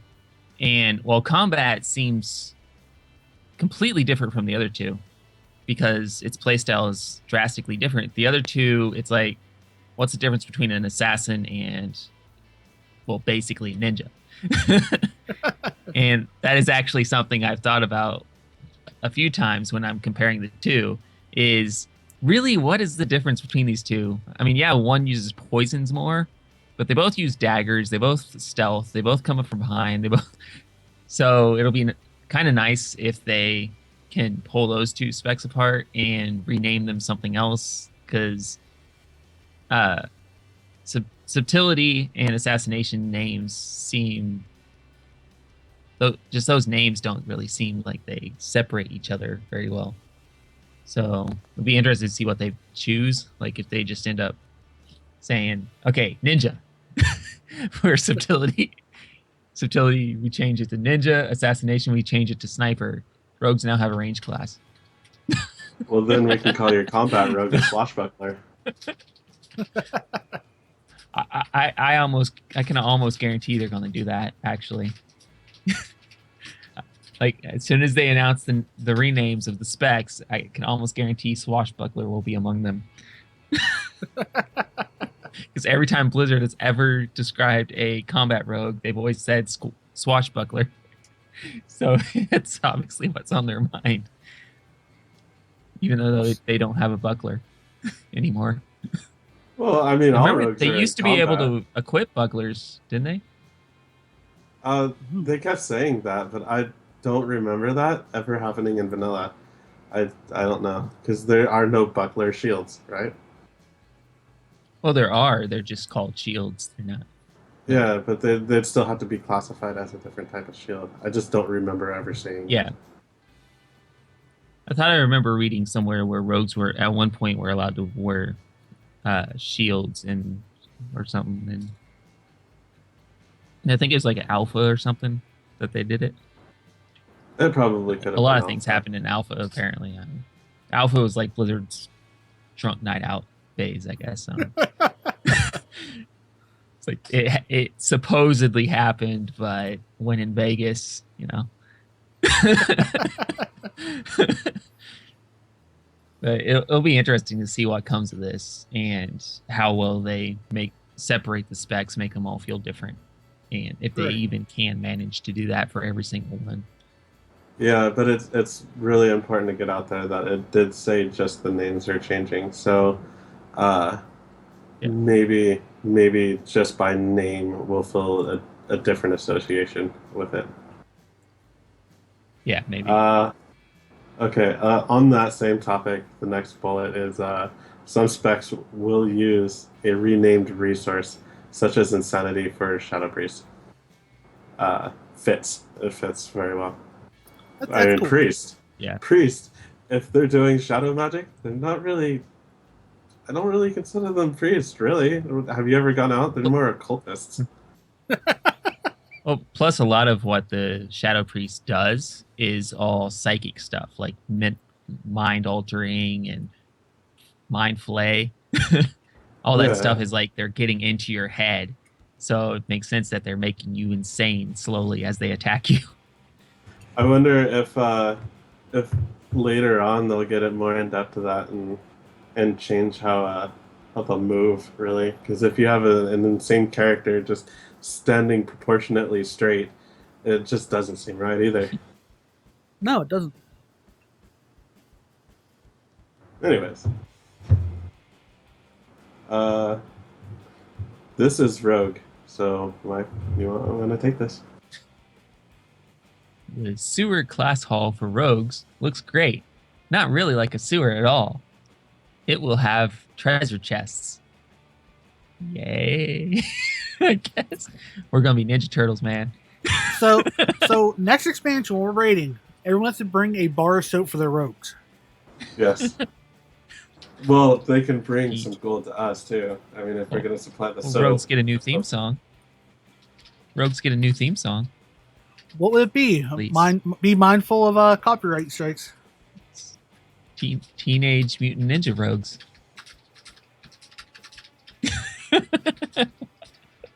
There we go. I'm not going to sing it, obviously, because it's too close for copyright, but Teenage Mutant Ninja Rogues, man. Teenage Mutant Ninja Rogues. Rogues in a half shell. Just, Moonkin models we'll will just be be updated. we'll be rogues down in the sewer just eating pizza, sitting around the table, saying Uh, cowabunga. After they posted that the rogues would be in sewers, I saw more of an outcry on how bad that would be for them because Yes. a lot of people are saying Well, their character is not like that type of rogue in their mind. yeah. And I personally have a problem with it as well, just because ever since I started playing a rogue, the main consistent thing in being a rogue was you go to Ravenhold.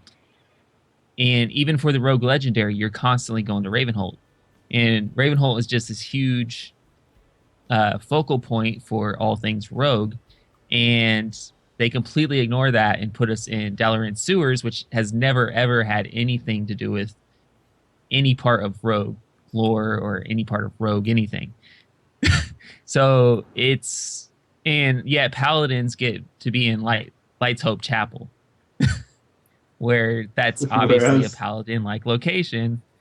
So it's like it feels kind of like we're getting shafted, where all these other people get this iconic location where their class obviously has had a lot of ties to, and yet rogues, Ravenhold is the obvious choice, and they chose sewer. Yeah. Plus, I mean, mansion, sewer. Come on. You guys get to be in our main hub though. I mean, right there in the city, you can just walk right under the floor, and there you are. Walk right back up, and you're That's at the something I'm main kind city of again. wondering too. Kind of wondering about that too, if it'll be an instanced area. So if you walked under Dalaran in the normal world, it'd just be the sewer, and then you'd have to actually go into the instanced area or something. Well, they did say that by Because I class. can't imagine all the paladins just flying the Light's Hope Chapel to be in their paladin class hall. So I'm not really sure how they're going to actually work that out, but still, I'd rather it be in a mansion. I think I have to go back to Pandaria. Come on.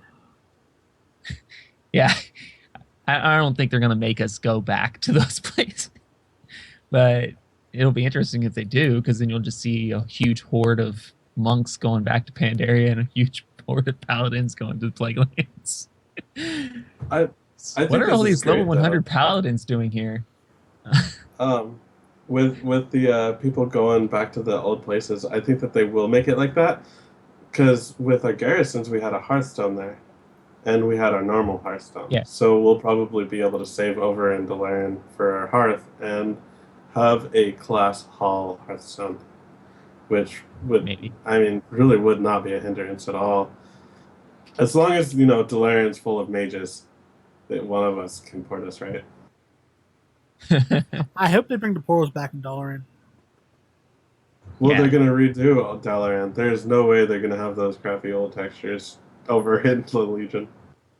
Well, Yeah, no, they've I'm not already saying. said they're going to retexture it and do some other stuff to it, but Right. I just hope we have the portals to the other major cities again. yeah, we'll Yeah. see.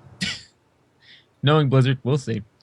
Well, uh, because I'm still tired of having my Hearthstone set to last expansion's made hub because it has the portals.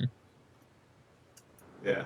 yeah, but then rogues can come up from the sewers and use the portal every now and then. It's I just don't really care for the whole Dalaran sewer thing. Much rather be in Ravenhold. It feels a lot more roguelike to be in Ravenhold just because it's a front. That's what Ravenhold is. It's a front. It looks like a mansion and all this, but it's a front for an underground rogue association with these guys who train rogues and make them all badass and stuff. So. And Right. I've seen a lot of people they're up in arms for that same reason. They wanted Ravenhold because everything as a rogue that you've done has involved Ravenhold. And the only time we've been to the Dalaran sewers is in Wrath when we wanted the duel down there or something. And plus, like the whole entire expansion of Cataclysm, rogues spent a lot of their time in Ravenhold just doing their legendary, which a lot of was frustrating to do, but doing their legendary, talking to Rathion, saving Rathion's egg and taking it to Ravenhold and all that. But with this statement, though, it doesn't look like it's going to change. So they're not listening to players' feedback on this. I don't know what the treasure chest thing's supposed to be, though. It says it will have treasure chests. What is that supposed to mean? You guys are going to be swashbucklers, so you got to steal some booty. Well, it's like, do I bring my loot to the treasure chest and share it with the other rogues? Or do I look in the treasure chest once a day and maybe there's a blue item in there for me or something? Or do I just practice my lockpicking skill because they're bringing that back? I could see them doing an asshole move like that. Rogues now have lockpicking skill to level up again. Here are some chests for you to pick for the next 5 hours like you did before. I could see that. Nah. So it'll be interesting to see what the treasure chest means, but anyway. The Moonkin model will be updated. Yay. Yay. So Well, that's good because I think they're one of the few models left that need updated. Yeah. Note on this, like they mentioned in the forums that it was going to be a high-res texture. So that doesn't actually mean that they will change how they look. The other forms of druids were changed because you can't see the weapon, as they stated before. So you can see the weapon as a moonkin, so maybe they might not change it that much. Yeah, we'll probably high res it, maybe make a tweak or two, or they could just completely redo it or something. I don't know, but I'm betting on high res and maybe a tweak or two. Yeah, but nobody wants them to change the boom chicken elk thing. Yeah. No new major glyphs will be added. I didn't consider they would add any. So Lies. Right now. it's not really. Where's our demon hunter glyphs? Well, there's those. But, I don't know how I feel about that one because now what's Inscription going to do? oh yeah, there's that. I guess so. Well, they make demon hunter glyphs. That's what they do. Yeah, they're the slaves to with, demon hunters. The problem with that is that they're doing like borderline jewel crafting, borderline enchanting stuff. It's kind of getting old. They need to go back to being unique. yeah, they keep taking stuff away from them is one of the main problems. It's like, what do we do now? Right. Like, I guess they can make glyphs for demon hunters now, and they just follow demon hunters around. The demon hunter's like, you know what? I need this glyph. Make it. Please, sir. Uh, I need you to buy a glyph from me. Like, fine. What do you got? Like, well, I have demon eyes. Have it. I have laser vision. Have it. How What about don't you have? glyph of demon transformation? Have it. I have all the glyphs. Bye. But I think moving on. tables need to take that last one. Yeah, this one I got mixed feelings on. No gnome hunters yet. Maybe when it makes sense to add them. Okay, so mixed feelings on this. Yes, the pets will eat us, but I mean, come on. You could ride your tiger. That would be the biggest Well, plus. That makes a lot of sense. make it where they have a certain pet type. Like they could tame a mouse. Mouse will eat them.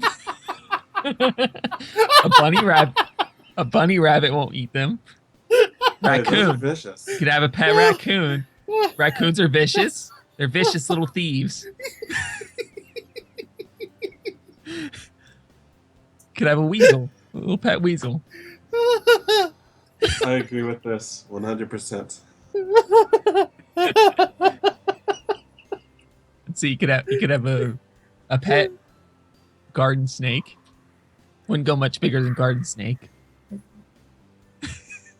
No, those things are still dangerous. You know? Little pet spider, little tiny spider. It can bite your opponent and poison him Well, before they squish him. if you do look at a gnome in comparison to a night elf to their pet, it is almost the same scale as a battle pet to a gnome. Oh boy. Now the gnome hunter class, the pet is actually in charge. You play as the pet, and the gnome is the AI. I think that that marksman and survival will be an awkward version of the gnome hunters. Well, that's when your pet turns into a furry.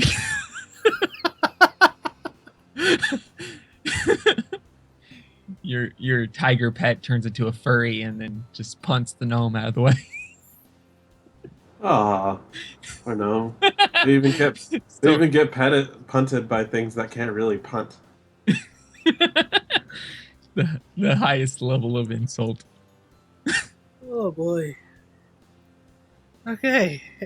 Anything else on the gnome thing table? You could have a pet raccoon, name it Rocket.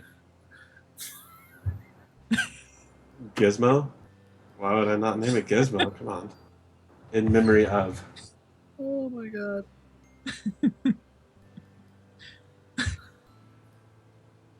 Yeah, that's it. Should we move on before Mystic dies? I'm crying. Don't cry. It's only a joke. Okay. Professions. There will be a single system to upgrade profession items. The current item will be destroyed, giving you the regions you need to upgrade. I'm okay with What's that that. supposed to mean? Like you know how you have the stages of upgrades for the weapons that we have now and armor. Is instead of just upgrading it to the next level, you'd completely destroy it, get all the mats, and then remake it with maybe more mats, and there you have an upgraded weapon. Weapon was a bad example. Well, it says- Sorry. Armor. It says giving you the reagent needed to upgrade. So do you just get obliterium, which I guess is reagent?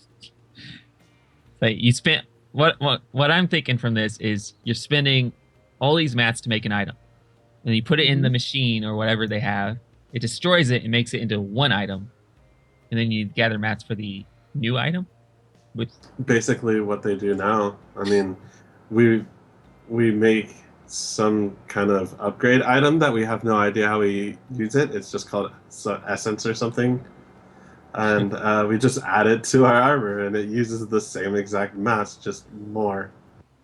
Well, minus no, yes, yeah, it actually does. You're right. I mean, you need multiple obliteraum to make the upgraded item. Like you'd have to destroy more of that because the way they're saying it, it sounds like it gives you one obliteraum. Well, what I'm thinking, what they'll do is, say they have 5 stages. You make the first one, you use it, get the stuff for the other one. You destroy your first one, you can make level 2, and we get enough for level 3. You destroy level 2, maybe it gives you 2 of them, or it gives you a bloody supercharged or something. I don't know. I see this. I actually saw that the this as like a little gateway to, oh, I want to upgrade this item, but I want a different item instead. So what I'll do is I'll break this one, use the obliteraum, whatever it is, and make a different piece of armor. And there you have it. You just like made it useful for something else. Yeah, because you still have the 3 craft item limit in this expansion coming up. Yep. Which I don't know why. I don't like it. I want to go back to, I can craft everything and put everything on. I agree with it. I agree with you, Adam. Yeah. A new team will be working on professions this time, including profession quest lines. So we're going back to those things again. I have no problem with this. I wish that they would have more class quests like they are putting in now. So profession, it's kind of fun, a little thing to do differently. It's a quest line, not a daily, as stated. So that's going to be some more story and filled of uniqueness. And I kind of wish that they would have it where it's split off, like you have your gnome engineering and your goblin engineering. That would be pretty cool too. Bring that back. Professions will get some crafty item from dungeon loot. They're going back to what we had in Wrath. We had it in BC too, didn't we? Yeah. Yes. BC, Wrath, Cata too, I think, too. Yeah, all the way to... No, Mop had it too. Mop did Mop have orbs? They didn't have... Okay, not crafting items. I was thinking patterns and stuff. Yeah, no, never mind. Yeah. So for Mop and Warlords, they got away from that idea. I'm okay with going back to that. Professions won't have a daily cooldown, thank God. And prospecting can make a return. Thank you. As a dual crafter, I had a button on my bar going, "You're useless to me. Goodbye." I like being able to get gems prospecting wise, opposed to this ore and this person over here, or this flower, can make these things to make gems. Yeah, no, doesn't make sense. No. I liked breaking down the ore, getting my colored gems, and being able to take those colored gems to my little workbench and sculpt them into the gem I wanted to be. Yeah, everyone knows that a gem is just a flower duct taped to a rock. Yes. That is all a gem really is. All right, Mike, take the transmog item stat section. If the new transmog system is account-wide, the item must be usable by the class trying to use it. Makes sense. Wouldn't want your mages running around with two-handed spears or something. So I can't make my monk look like the golden paladin? Oh, I'm sad. At the very beginning of this sentence, it says if. So it looks like they're changing this, if they possibly can get it working, into the Diablo way of transmog. Yeah. So if you collect it, whatever way they have it to where you can save it, break it down, just have it in your inventory, then you can toss it after that. Yeah. Then, yeah, you can wear it on whatever class you want, on whatever account you have, or not account, a character that you have on your account. So that's awesome. You only have to collect it once. Now the weird thing is that I have tier 3 on my priest, and in the black market, or that can be equipped to every class that's cloth. So does that mean that every class can use it still? That they kind of like just go back on that? It's just awkwardly phrased for me, anyways. Yeah. Yeah, I'm not. that's a I'm good not point. really sure how they are planning on doing the new transmog system, really, because it seems kind of weird to make it where all the gear you loot has right click this to learn it, sort of. Because then you loot a new epic axe that you've been waiting for forever, and you accidentally right click it to equip it, and just said you learn it. Which I guess would be okay, because then you just recreate it if it works like heirlooms do, where you just create it and it ends up in your bags and you're fine. But if it just goes into a list, then you can't get it back. That would suck. But I'm wondering if it's where you just loot the item and it adds it to a list. It's like, hey, you looted this item before. Now all your characters that are of that class can equip it. Yeah, I'd like to hear the more on way, this. yeah, and they what they said is that they learned from different things. They didn't bring transmog into Diablo until Warcraft perfected it. So then Diablo got this, and they started working on it. So then they're going to bring it back to WoW. So uh, I think they did it perfectly. It's just how many equips do we have on WoW in comparison to Diablo, and we're just gonna have to surf through this all. It's just like, well, Yeah, I have it's like 300 chess pieces that I could put on my priest. So, can I please have a sort button? This would yeah, be this would be epic for me as the raid leader and loot master. Like, oh, nobody wanted this plate chess piece.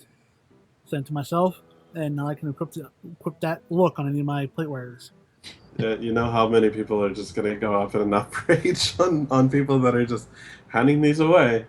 We're gonna just break these down, disenchant it, and everybody's gonna be wanting their collection on their transmog. So we're gonna have gotta do main a spec, off transmog spec roll. transmog roll. Oh, fuck that.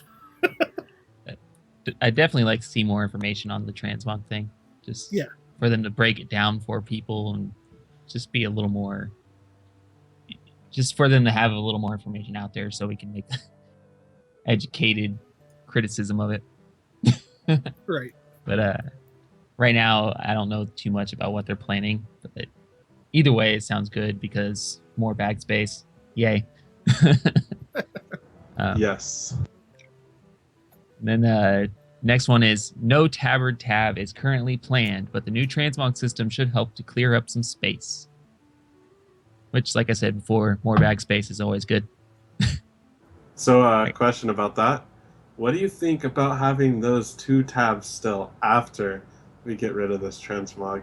After the need to getting rid of it? New voice storage.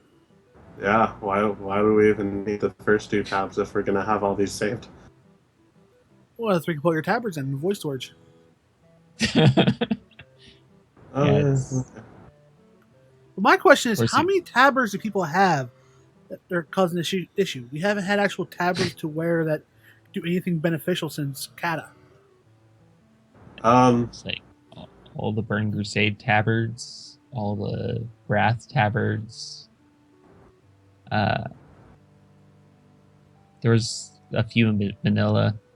What I'm saying is, who's collecting tabards anymore? Because there's no purpose to collect them.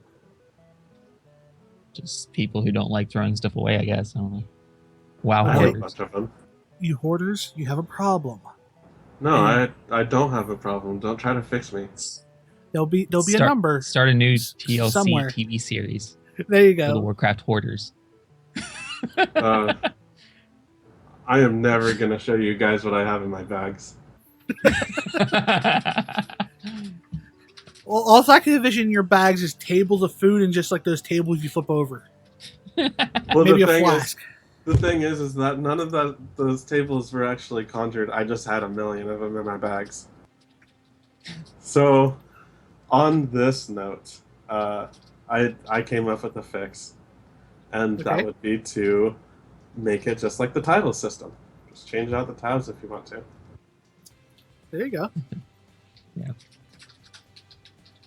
That's And not, the more interesting one, multi-strike is being removed. Any thoughts? Dumb. I liked multi-strike. It was amazing for a shaman, and it made a lot of sense. You call up the earth. Of course, more elements might listen to you, and you have those chance. Those little ones are going to listen to you. You're not specifically talking to them. You have that chance for more of them to come. That makes a Yeah. very uh, that makes it a very strong thing for shaman, and I just think taking that away from them is kind of uh, that was the characteristic of it. Yeah. well, I kind of although liked it for hold on, combat too.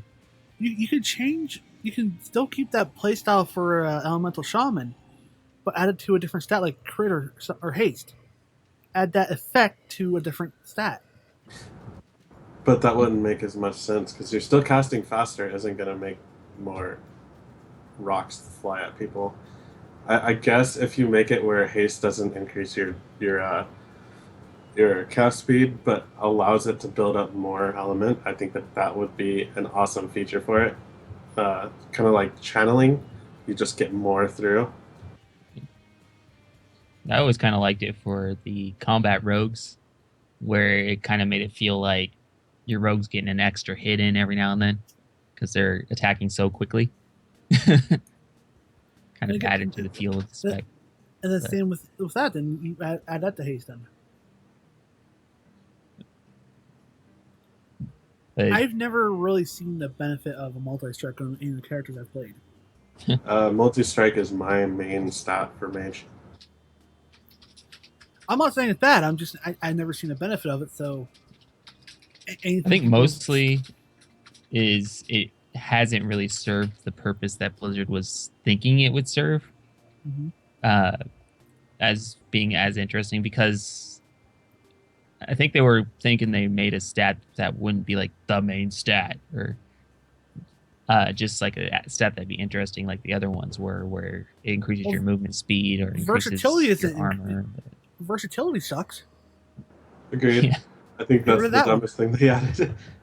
Multi The So they strike thing, say though. that other secondary stats will have changes as well, so maybe a little change to versatility. And when I first read versatility, I figured that was going to be the main tank stat, and it's not. Any tank I know, yeah, they either want haste, they want crit, or they want mastery. bonus armor. You really can't gem that, and that's only on a trinkets, rings, back, and neck. I'm thinking broader because I got versatility gear I don't even wear because it's not a good stat for me. My At the item level. What's beginning, strange is it's the main stat for beast mastery. Is Really? what's strange for me. Yeah, I was looking it up to because I made one of my hunters beast mastery, so I was looking up how to do beast mastery, and I looked up their stat priorities, and versatility is like up there. Huh. Like what? Interesting. Were we gonna say table?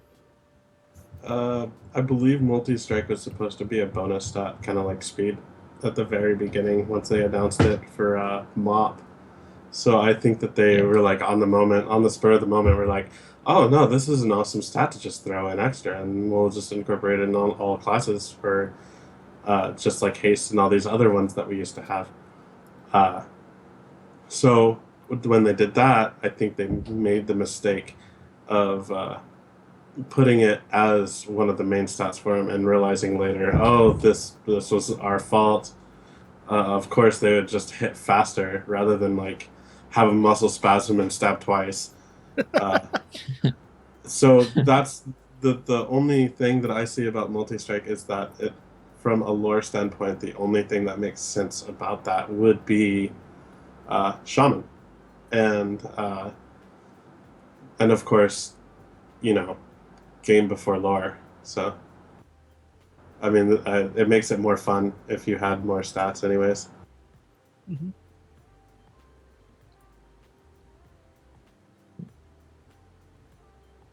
Then Next. players can still only equip 3 profession crafted items. That is still so stupid. Like, here, you want this crafted item I made for you? No, no, no, man, I'm full. I'm full, man. I just can't. It's too heavy. I can't put any more crafted items on. They're just so heavy.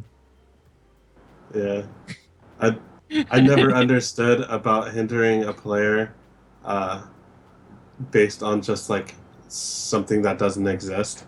Like, really, what is stopping you from wearing another piece? The code. Yeah, It makes no sense because, especially at the beginning of the expansion, a lot of stuff is expensive to make usable. So if a player wants to craft themselves out to be able to raid, let them. It's putting money in the economy. Let them do it. And vice versa, near the mid or end of the expansion, you have an alt. Who wants to go run that old content again? Let me craft a gear up, let me level it up, and let me get into my whatever content I want to get into. Be it PvP, PvE, or flying around the world hitting on ogres. So on that note, transmog, if you can only wear 3 of them, is it really worth it to use another one as a transmog? I would say, if you like the set,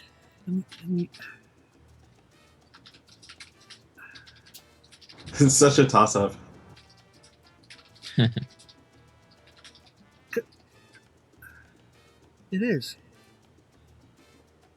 Just get rid of that. Get rid of that restriction, Blizzard. We don't want that. yeah. Moving on. There won't be specific item art for each race and class, as artifact weapon art is the priority. Okay. So, if you guys remember, they mentioned about having class art. They added pouches for a belt. They added a dagger, and then they added a little bell, and they added a few other things. But these aren't what they told us they were going to add in before. They just didn't put any effort into it. So, them not really working on something that's not going to be put in a game is no problem to me. The artifact weapon, if they're working on artifact art for the weapon, that means, hey, we're going to have more skins. That's going to be awesome. Less people running around with those weapons looking the same. I'm fine with this. But Plus, does you this want mean? your artifact weapon to look epic. I mean, you don't Yeah. want it to look like every other weapon in the game. But does this mean every cloth wearer is going to have the same look? No. This is talking about like before they said that they were going to make stuff that looked like, okay, for hunters there would be quivers that we could look like we have them on, or for rogues we would have like daggers on our side on our belts or something just for looks. Okay. And yeah, they didn't add that, so they're just stating that they're not going to work on that. They're going to work on artifacts. Okay. Yeah. Something's not already in the game. I don't see a problem with them not adding it. Yeah. And you want your artifact weapon to look all badass and epic. You don't want it to be a reskin of some weapon they had in vanilla or something. Right. So, especially the artifact weapons that they said that they're making from scratch, like they're not actually a part of the in-game lore, like that we've run into so far. Obviously part of the lore from the books and stuff, but not like Ashbringer, where we've actually dealt with people who've wielded it as NPCs. But so there's actually weapons that don't have models yet, and I'm glad that they're prioritizing the artwork on those, so that they do look. Every class gets a badass looking weapon, hopefully. Right. Still yet to be seen, but hopefully that means that they're putting every effort they can into making every class get their own badass looking weapon and their own cool skins for it. Yeah. For as far as artifacts, I think that it's an amazing marketing strategy if they were to add weapon arts in the store, and I think that there's a possibility that they would do that.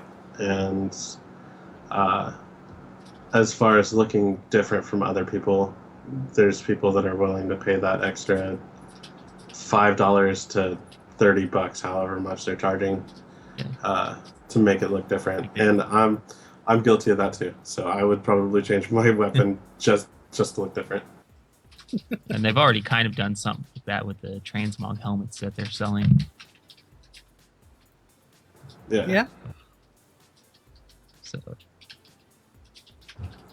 How about the artifact lore? I mean, as far as that goes, what are you guys thinking about their announcement that they're either going to be killing off or people are just going to be losing faith and walking away for us to obtain this? That's a tough one because if you kill off Thrall, you're going to have to kill off Varian too. Grant Thrall's not the leader of the Horde anymore, but spiritually he is. Yeah. So if you kill off one of those two, you got to kill off the other one.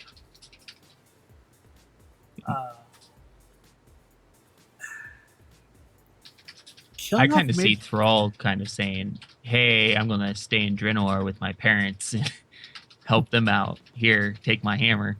I could see that more likely to happen than him getting killed off. Killing off a major lore character is a risky gamble, but it would be interesting. Yeah. If they didn't ever take chances, I don't think that they would have moved on. What they've done to Bolver, Garrosh wasn't that big of a character until Wrath, and then they added a few more. I mean, there's a bunch of floor characters that have fallen and stuff. So I think that they're making a risky move, but I think they know what they're doing. As far as this, it's going to keep the game changing. It's going to keep the pace up. The story, there's going to just be. They have so many different writers, they're not going to be able to keep up. If they have one huge event, all of them can write freely on it and not have to worry about conflicting like they have in Warlords of Draenor. Yeah. And for me, it's mostly just how are they going to do it? Sort of. It's like, for instance, Tyrion Fordring, who has Ashbringer right now. Are they going to kill him off, or is he going to lose faith? Because he doesn't seem to me like a character that would just lose faith. He seems like a character that's more strongly determined to bring justice and all that, or whatever he does. And so for him, I think that you'd kill him off or something like that, make it where he can't use the Ashbringer. But for instance, Thrall seems like a character that I can definitely imagine him saying, my parents are alive in this reality. Maybe I want to stay here and help them rebuild their world and all that. So here, take the Doomhammer so that you can go back to our world and protect it or whatever. I could see something like that happening with Thrall, but I can't really see him being killed off. So I think it's on a character by character basis what they actually do. And then there's always going to be players that disagree, obviously, because they have their own ideas about these different characters on what seems more realistic for them and all that. But I think as long as the writing is good and it makes sense to that character, then I wouldn't mind as much. But if they do something that just completely makes no sense, or if like a stray dagger is thrown in the air and randomly hits Tyrion in the forehead and he's dead. If they cop out and do something like that, then I'd be like, this sucks. But the problem we run into is we actually can't leave anybody back on Draenor after this expansion. If we do, it changes the timeline. But that's a separate timeline. It's a completely different timeline. What happens in this Draenor's timeline doesn't affect our timeline at all. So if Thrall wanted to stay back, it would only affect the alternate. So Blizzard took maybe. the stance of alternating time paths, time flows. Yeah, Basically, cop out. Oh, yeah, yeah, that is a huge cop out. yeah. Oh This my god, Draenor I isn't didn't know our about that one. Draenor, and yeah, this Draenor is alternate reality of Draenor, where it exists in a completely separate timeline and only affects the alternate universe, Azeroth, assuming that exists, which obviously it has to if there's an alternate. Maybe I don't. Oh, which makes Well, which is what we talked about earlier, where it makes demons confusing how they work. Is this the same Archimond or the different Archimond? the Alternate thing universe is that Archimond? they had a cop out with the Archmon that we had. He summoned it from our timeline. So uh, when Archmon sent back Ul'dan, he sent him back to our Azeroth. So for them to use our Archmon instead of their Archmon, that was a huge cop out too, to get them into the Well, next they were expansion. saying that Just like it's the the Ross same getting Arch. What they were explaining was it was the same Archimon. Like demons don't have an alternate reality version; they exist in all realities, or something like that. I Oh, don't know. It's okay. Yeah, I confusing. didn't know that. I didn't read But anything on that. yeah, what they were saying is all demons, all members of the Burning Crusade, they exist in the Nether, and apparently the Nether exists outside of all realities. And so, if any of those demons, Archimon, Kil'jaeden, any of those, are summoned into an alternate reality, it's still the same one we've dealt with because they transcend the other realities. Is the explanation they gave, but still kind of confusing with some other minor details, but I'm still trying to wrap my head around Blizzard copping out and going with the alternate time path, time stream bullshit. Yeah, what happened with that is that we kind of just doomed the other Azeroth, so that's Yeah, gone now. It's they never ran across the orcs, uh, which means there's never horde. Um, that means that Medivh, with the calling to summon his own portal, that's gonna fall through because they're not gonna have that connection. Um, so Medivh's still gonna be there, and he's still gonna be the guardian, and so he's not corrupt because the timeline is different. So I mean, are the demons going to head there? Are they not going to head there? The dwarves and the humans don't get along very well. The night elves still don't get along with anybody very well. So that whole they're going to have like three factions between just the alliance characters or the alliance races. yeah, it'll be interesting if we actually go to alternate Azeroth someday. But I kind of hope they don't because no. the whole alternate universe thing makes things so confusing about so many things. Like one Well, of the things that's confusing with the Burning Legion thing they mentioned, where the Legion transcends realities. Well, Kil'jaeden and Archimond were weren't always demons. At some point, they were on Draenor, or not Draenor, but uh, the Draenei homeworld place. um, Argus. Is it Argus? I don't know. But at some point yeah, they it's were obvious. alive. They weren't demons. So does that mean the alternate reality version of them didn't become demons, or when they become demons, do they just meld with the already demonized one, or uh, what? See, Um, that I don't like it when stories go into alternate timelines or mess with the time or anything because it always seems to make raise more questions than it gives answers and just leaves things confusing. yeah, it doesn't make any sense with the demons. If they are part of that, then that means that they have the power of time controlling, or are they just like sitting in the nether waiting for somebody to summon them, or are they conjuring power to summon or go somewhere else? That means that they are following a timeline themselves. How Yeah. does Trainor's time summon them? It just doesn't make sense. Yeah, I agree with that. Yeah, it's one of the reasons why when Warlords was mentioned that it was going to be back in time before they even mentioned it was alternate reality. That's one of the first flat red flags for me about this one because really any story, any TV show, anything I watch, if they ever mention anything about dealing with time travel or alternate universes or alternate realities, usually I respond with a groan simply because that means things are just about are about to get more complicated and there's going to be a lot of stuff that makes no sense at all, even when it's completely concluded. And that's exactly what happened with Warlord's storyline. Is we're concluded with the storyline now, and there are so many lore questions that seem impossible to ever clear up or answer in all this, and it just makes everything so much confusing that makes your head hurt just trying to think about how everything connects. So it's like, please send us back to Azeroth and we'll forget about this alternate reality stuff for a while. So it'll be interesting. Especially since there's like 2 Doomhammers now, according to their little video they played before Warlords came out, where they were their little lore video on the different leaders. It showed that one that I think his Black Hand has his own version of the Doomhammer, which I don't know where that was in this whole thing, but it's weird. Screw it. Okay, we'll take the miscellaneous section. Dungeons will absolutely be relevant again. We shall see. So vague, very vague. Yeah.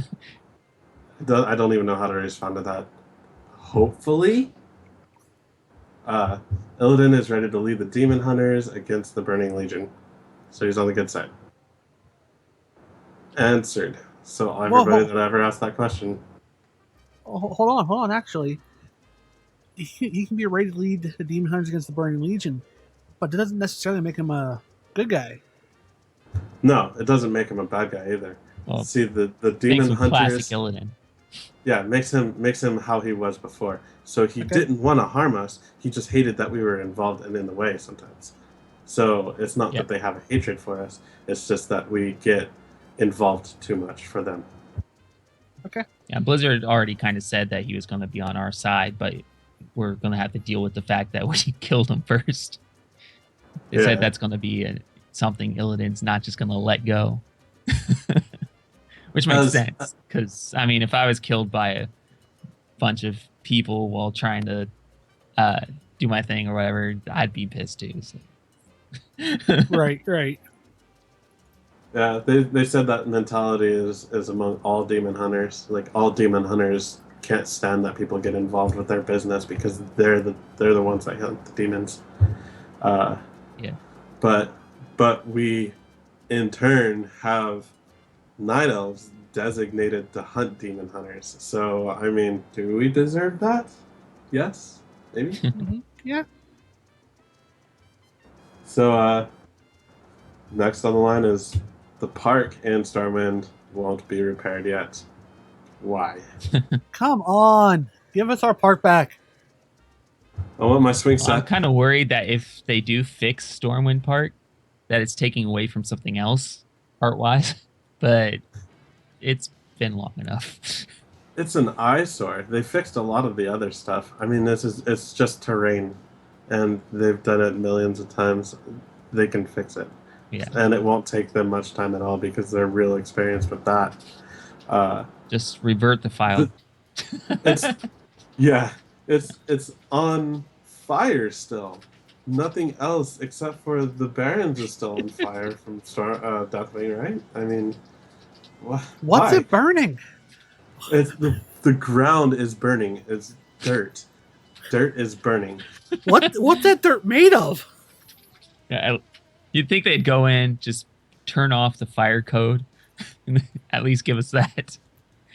Yeah. So I'll just go in, change the 1s to 0s, and there you go. Fire is no longer on.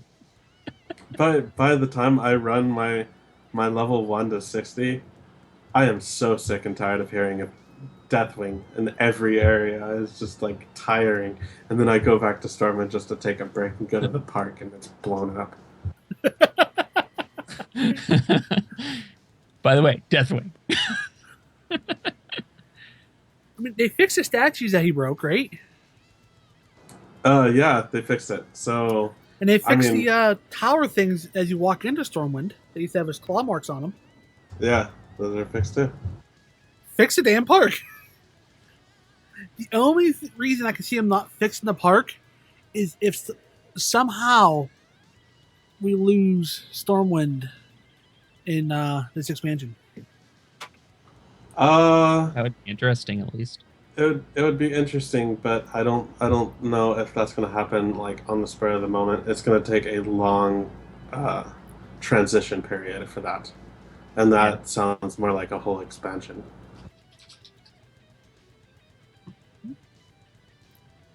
It's the only feasible reason I see not to fix it.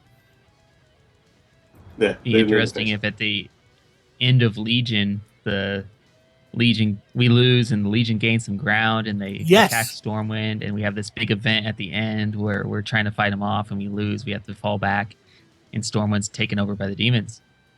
Well, yes, that's happened. Done. Story's written already. So what happened is that when we fight Kilrog, we go into a visions, and we see this happen. We're fighting in the King's Hall with Khadgar, and we get just completely overwhelmed and we die. And that's just the vision of the future, and it was not really explained. So, I mean, it's a possibility. And I would like to see that at the end of expansion, just us losing, getting overwhelmed, and then next expansion we come back as the like underdogs, and we're kind of doing some guerrilla warfare sort of stuff, trying to I think just get Mike's back. quoting me from a couple podcasts ago. Well, we've both been saying this back and forth, but that this is what we want from an expansion. Yeah, But it's What's I the think that would horde just make it. Kilrog vision? What was What? that? What's the horde Kilrog vision? I have no idea. The what Uh, of Killer Rock Vision? The horde's version. Oh, no idea. I haven't seen that. None of us have seen it. We'll have to do Raid Finder later. It looks. I just googled it. It looks like the video is based on the horde players in the Royal Quarter of Undercity. Okay, so Undercity gets. Okay, that makes sense because they are uh, attacking Sylvanas too. Yeah, and All right. I think it'd be very interesting to end an expansion that way and just the start of the follow up expansion. We just start as the underdogs and do some guerrilla warfare, and we're just like doing everything we can just to survive at the start of the follow up expansion. I think that just make things a lot more interesting and would bring home the actual power of the Burning Legion. Like, yeah, they are more than we can handle. And this is proof they beat us by the end of this expansion, which has never happened before. Instead of Yeah. us just playing whack-a-mole with their portals. This big giant hammer hammering them back into the nether. They're coming out of that portal. Go, go, go. Don't give him ideas, Mike. Don't give him ideas to make a rated counter like that. Just like little tiny Coach Aidens coming out of little holes, and everyone has to use their hammers to punch them back in. I can see that as a pretty good Dark Moonfire little game. Okay, yeah, Dark Moon Fair, sure. Keep that on my rating though. Yeah, that'd be an interesting Dark Moon game. Yeah. Commentary on how we have fought the Burning Legion thus far. Whack it, kill Jaden. All right, table, keep going. There are plans for Jaina. What kind of plans do you think? So vague. Well, obviously Jaina's like going crazy. Just things after things have happened to her after she's like helped every single person. So, she wants to not really kill off the Horde. She wants to make sure that they're not a threat anymore. So, she's personally taking things into her own hands. She told the king to dismantle the Horde. So, as far as that goes, I think she's going to try to take matters into her own hands, or she has to change direction of her anger and do something else with it. She already told Khadgar how much she disapproves of us making the ring and going after the demons. We already know that she's going to be angry about something another big thing. She's going to be angry about something, so she's Her not leading leadership of Dalaran. Dalaran was taken. Yeah, so since she's not going to be the leader of Dalaran, she's gonna just be off somewhere else doing her own thing. Uh, and I mean that's fine and all. She wasn't really the leader of Dalaran anyways, so why should she be now? Uh, I mean, as far as that goes, I I'm interested. I don't want them to kill her off because she's one of the most believable characters in my opinion. Mhm. Now, Maybe the Deathwing thing where you had to go into the end times thing where uh, uh, everyone went Yeah, we had crazy to and fight she her was off. going crazy with it. Yeah, the maybe whole that's thing, actually going to happen. the whole thing is her anger and her craziness is not unjustified, though. Yeah, no, it's completely Yeah, justified with how it happened. I mean, the Horde did kill her city, and innocent civilians were killed in her city, Uh-huh. and it's she, justified. It just makes no sense yeah, tactically to dismantle the horde. yeah. Well, I mean, tactically it would save the alliance, but I mean, we wouldn't be fighting, and she doesn't realize that we need the Horde to become stronger, as Rathian has seen. Yeah, it's we dismantle the horde. They have no way to fight back when the legion comes, and it's just the alliance versus. Nope, not gonna Well, work. Yeah, you know what, though? It would make sense because even rating, it's the Alliance versus the bad guy. I don't see any hordes in there helping me out, kill these guys. that's true. Those players never help us out on that side. Man, Yeah, we should just go help Jaina kill him out. I don't know what we're waiting for. exactly. I'm game for that. If they would help me, I wouldn't have a Well, problem with them. well, when I raid on horde side, you guys are never there helping out either. So. You're surrounded by Alliance players, Mike. I would shut up if I were you. I play See, both that's what sides. happens. That's what happens when you're a double crosser. Hey, I'm a rogue. I'm born to double cross. What to say about your personality, though? That I was born to double cross. I don't know if I can trust you anymore. Why did you trust me in the beginning? Yeah. Although I do have two 100 hordes too, so. Okay. Anything else on Jaina? No, that's it. I do have huge news though. Oh, Backpacks might be updated.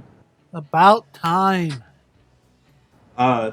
Before earlier, Blue Post said that they could not update backpacks because it was hard coded into the core codes of WoW. So now we know that they're getting deep down and they're fixing a lot of the core issues with WoW. So there we have it. And whenever I read I that kind of feel post, like they're that. let's say, whenever I read that post, my first thought was bullshit. Because if it's hard coded in there, that's fine. Go hard code, find the one that says, was it 6 or 8? Change it to 10. Dun dun dun dun. Of course, it also depends on what else is calling back to that number, but it's not hard to figure all that information out. Yeah. Um, as far as that, I just want them to remove it, give us an empty slot, just make it where new characters start out with just a regular 16 slot bag. Yeah. Anyways, What you want to say, Mike? guys, That kind of feels like they're slowly creating a new engine while keeping the old one, like phasing the old one out. Because with all the new model upgrades, all the new stuff they're adding into the game and stuff, it feels like the old code isn't mattering as much anymore. If that's what they're Feels like doing, they need to be very careful. Yeah, In the old days, whenever you coded something, you hard coded stuff calling from one place to another.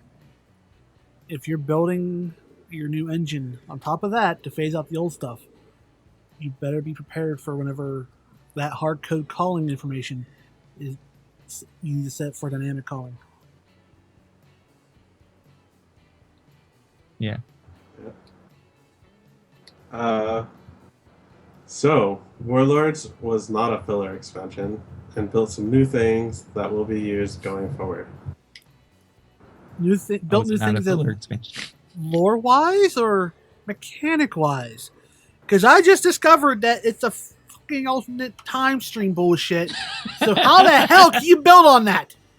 So, this is complete filler because the storyline really doesn't line up with anything that we've done before, and the only thing that it lines up with is the ending of the filler, which in any filler, the ending does have an impact on the characters anyways. So this has filler written all over it. Do they know the Top is definition of filler? This is filler. All filler, no killer. Yeah. For those Sum 41 fans out there. Yeah, So- Mob felt like vacation. This one feels like filler. Let's get back to the story, guys. Yeah. Which is gonna happen. Legion. Yeah, That's the Legion exact is thing that back. we're fighting. Yeah, it's getting back to the story we all care about. No more vacations to Panda Land. No more. I feel like I've been No in more like trips the later to some episodes of alternate- Naruto.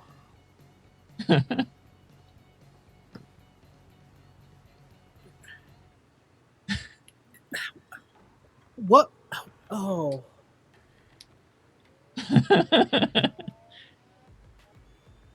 build something that will be used going forward. What? You talking about the garrison stuff? Okay, fine.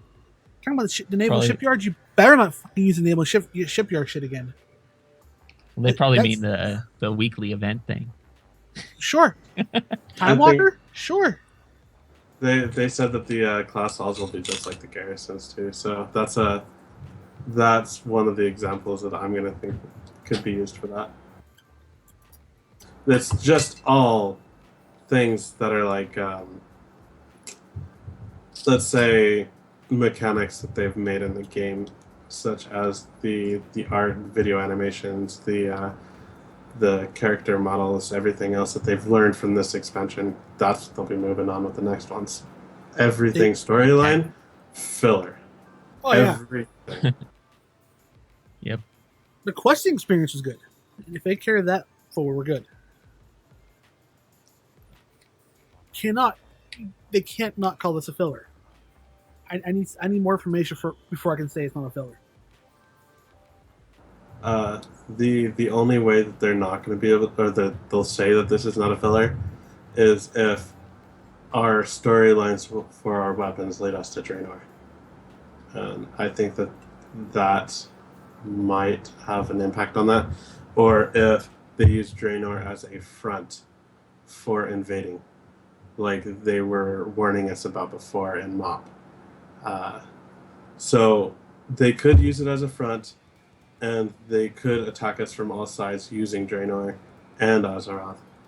Or they could just bypass and agree with us and say it's a filler and then just attack us through Azeroth. Yeah.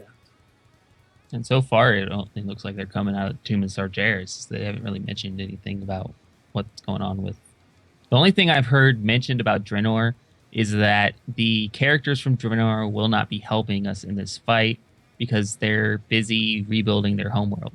That is what a blue post has said about it, as far as Draenor's involvement. Maybe when they're done rebuilding their homeworld, they'll come help or something. No. Oh, you're talking about like 12 expansions down the road because we still can't get the fucking part fixed. Well, why would we need to fix that when we can fix the broken I win button?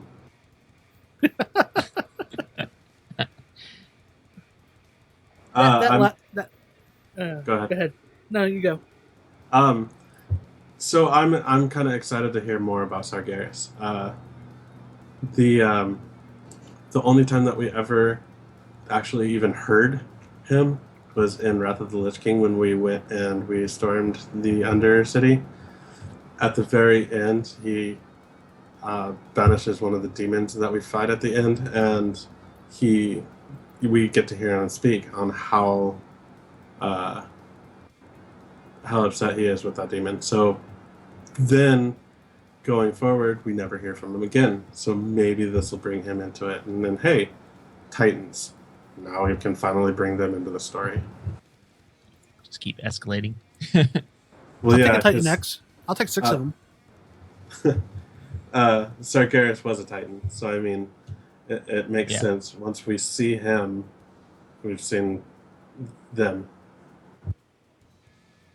Yeah, and we can't hope to beat a Titan without the help of Titans. Yeah, for sure. It's gonna be like us going against Archmond without the other 3 guys helping us out. Yeah. So, which is another reason why we should lose the first encounter. Right.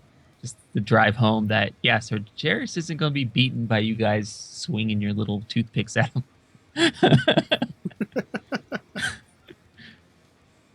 Call me big guns. Well, that's all the topics we had to talk about this week. Table, how did you like being on the podcast? It was fun. I learned a lot through this, and I hope to be able to do it again. Well, if you want to come back next time, I got no objections. Mike, you got an objection to it? Depends. Are you going to bring cookies? You're asking too much. Oh, well, you're fired. Then. I guess. Okay. You know what's Come on, ironic, Mike? He lives in the same state he used to live in. Oh. So for all you know, you guys have been next door neighbors, never met. Yeah, I saw him every day. Yep. Oh, did you? Did you? Cool. We used to hang Yeah, out I all gave the him a high time. five. Yeah, gave him a high five one day, and we were just friends. So I pushed the him on the next, swing. next question I have for you then, Mike, is why didn't you get him into guild sooner then? He's being an ass about it. I didn't make him cookies. So he had to contact Sang to get into the guild. Okay, I see how it works then. Useless rogue. He had a long list of demands that I didn't feel like satisfying. So Yeah. I don't know. I don't want to know what those demands were. So on that note, most of them have to deal with you, but Mike, what's coming up on the channel? Hopefully next week I release more videos or start releasing videos. Maybe, possibly soon. PM. I'm going to try. I have videos scheduled to release all next week, and I plan to record another playthrough of another game. Table, you plan to start streaming. Yep. I'm going to be doing that and being on pretty much almost as much as I play WoW. And we plan on doing some stuff together. Yes, That'll sir. be fun. That'll be fun. Like when you pop together.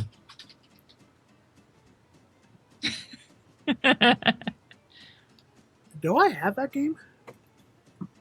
I don't know. Do you? I thought you did. Did you send that to me? I sent you a lot of games. I don't know. You sent me a lot of questionable games. A lot of Okay, games. this has boobs. This is perfect for Mystic. Yeah, you sent me a lot of games I never would have bought myself.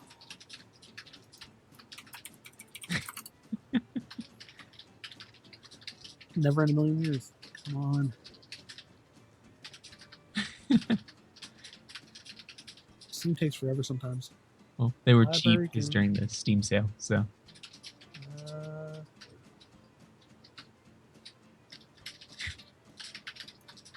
yeah, you did send it to me. well, there you go. Both of you guys could play that. You play it. You can commentate. You know, Mike. I think I don't know him. I don't know him well enough yet. I know you're just as perverted as I am, so I think he's still a little more reserved, at least as far as I know. As far as you know. He's not part of the Pervert Alliance yet. Not yet. He hasn't shown any signs of being able to be invited to that pervert alliance. Get to work, man. You need to get the T-shirt. You know how everybody's anonymous part of that? Well, I kind of put it together. Put what together?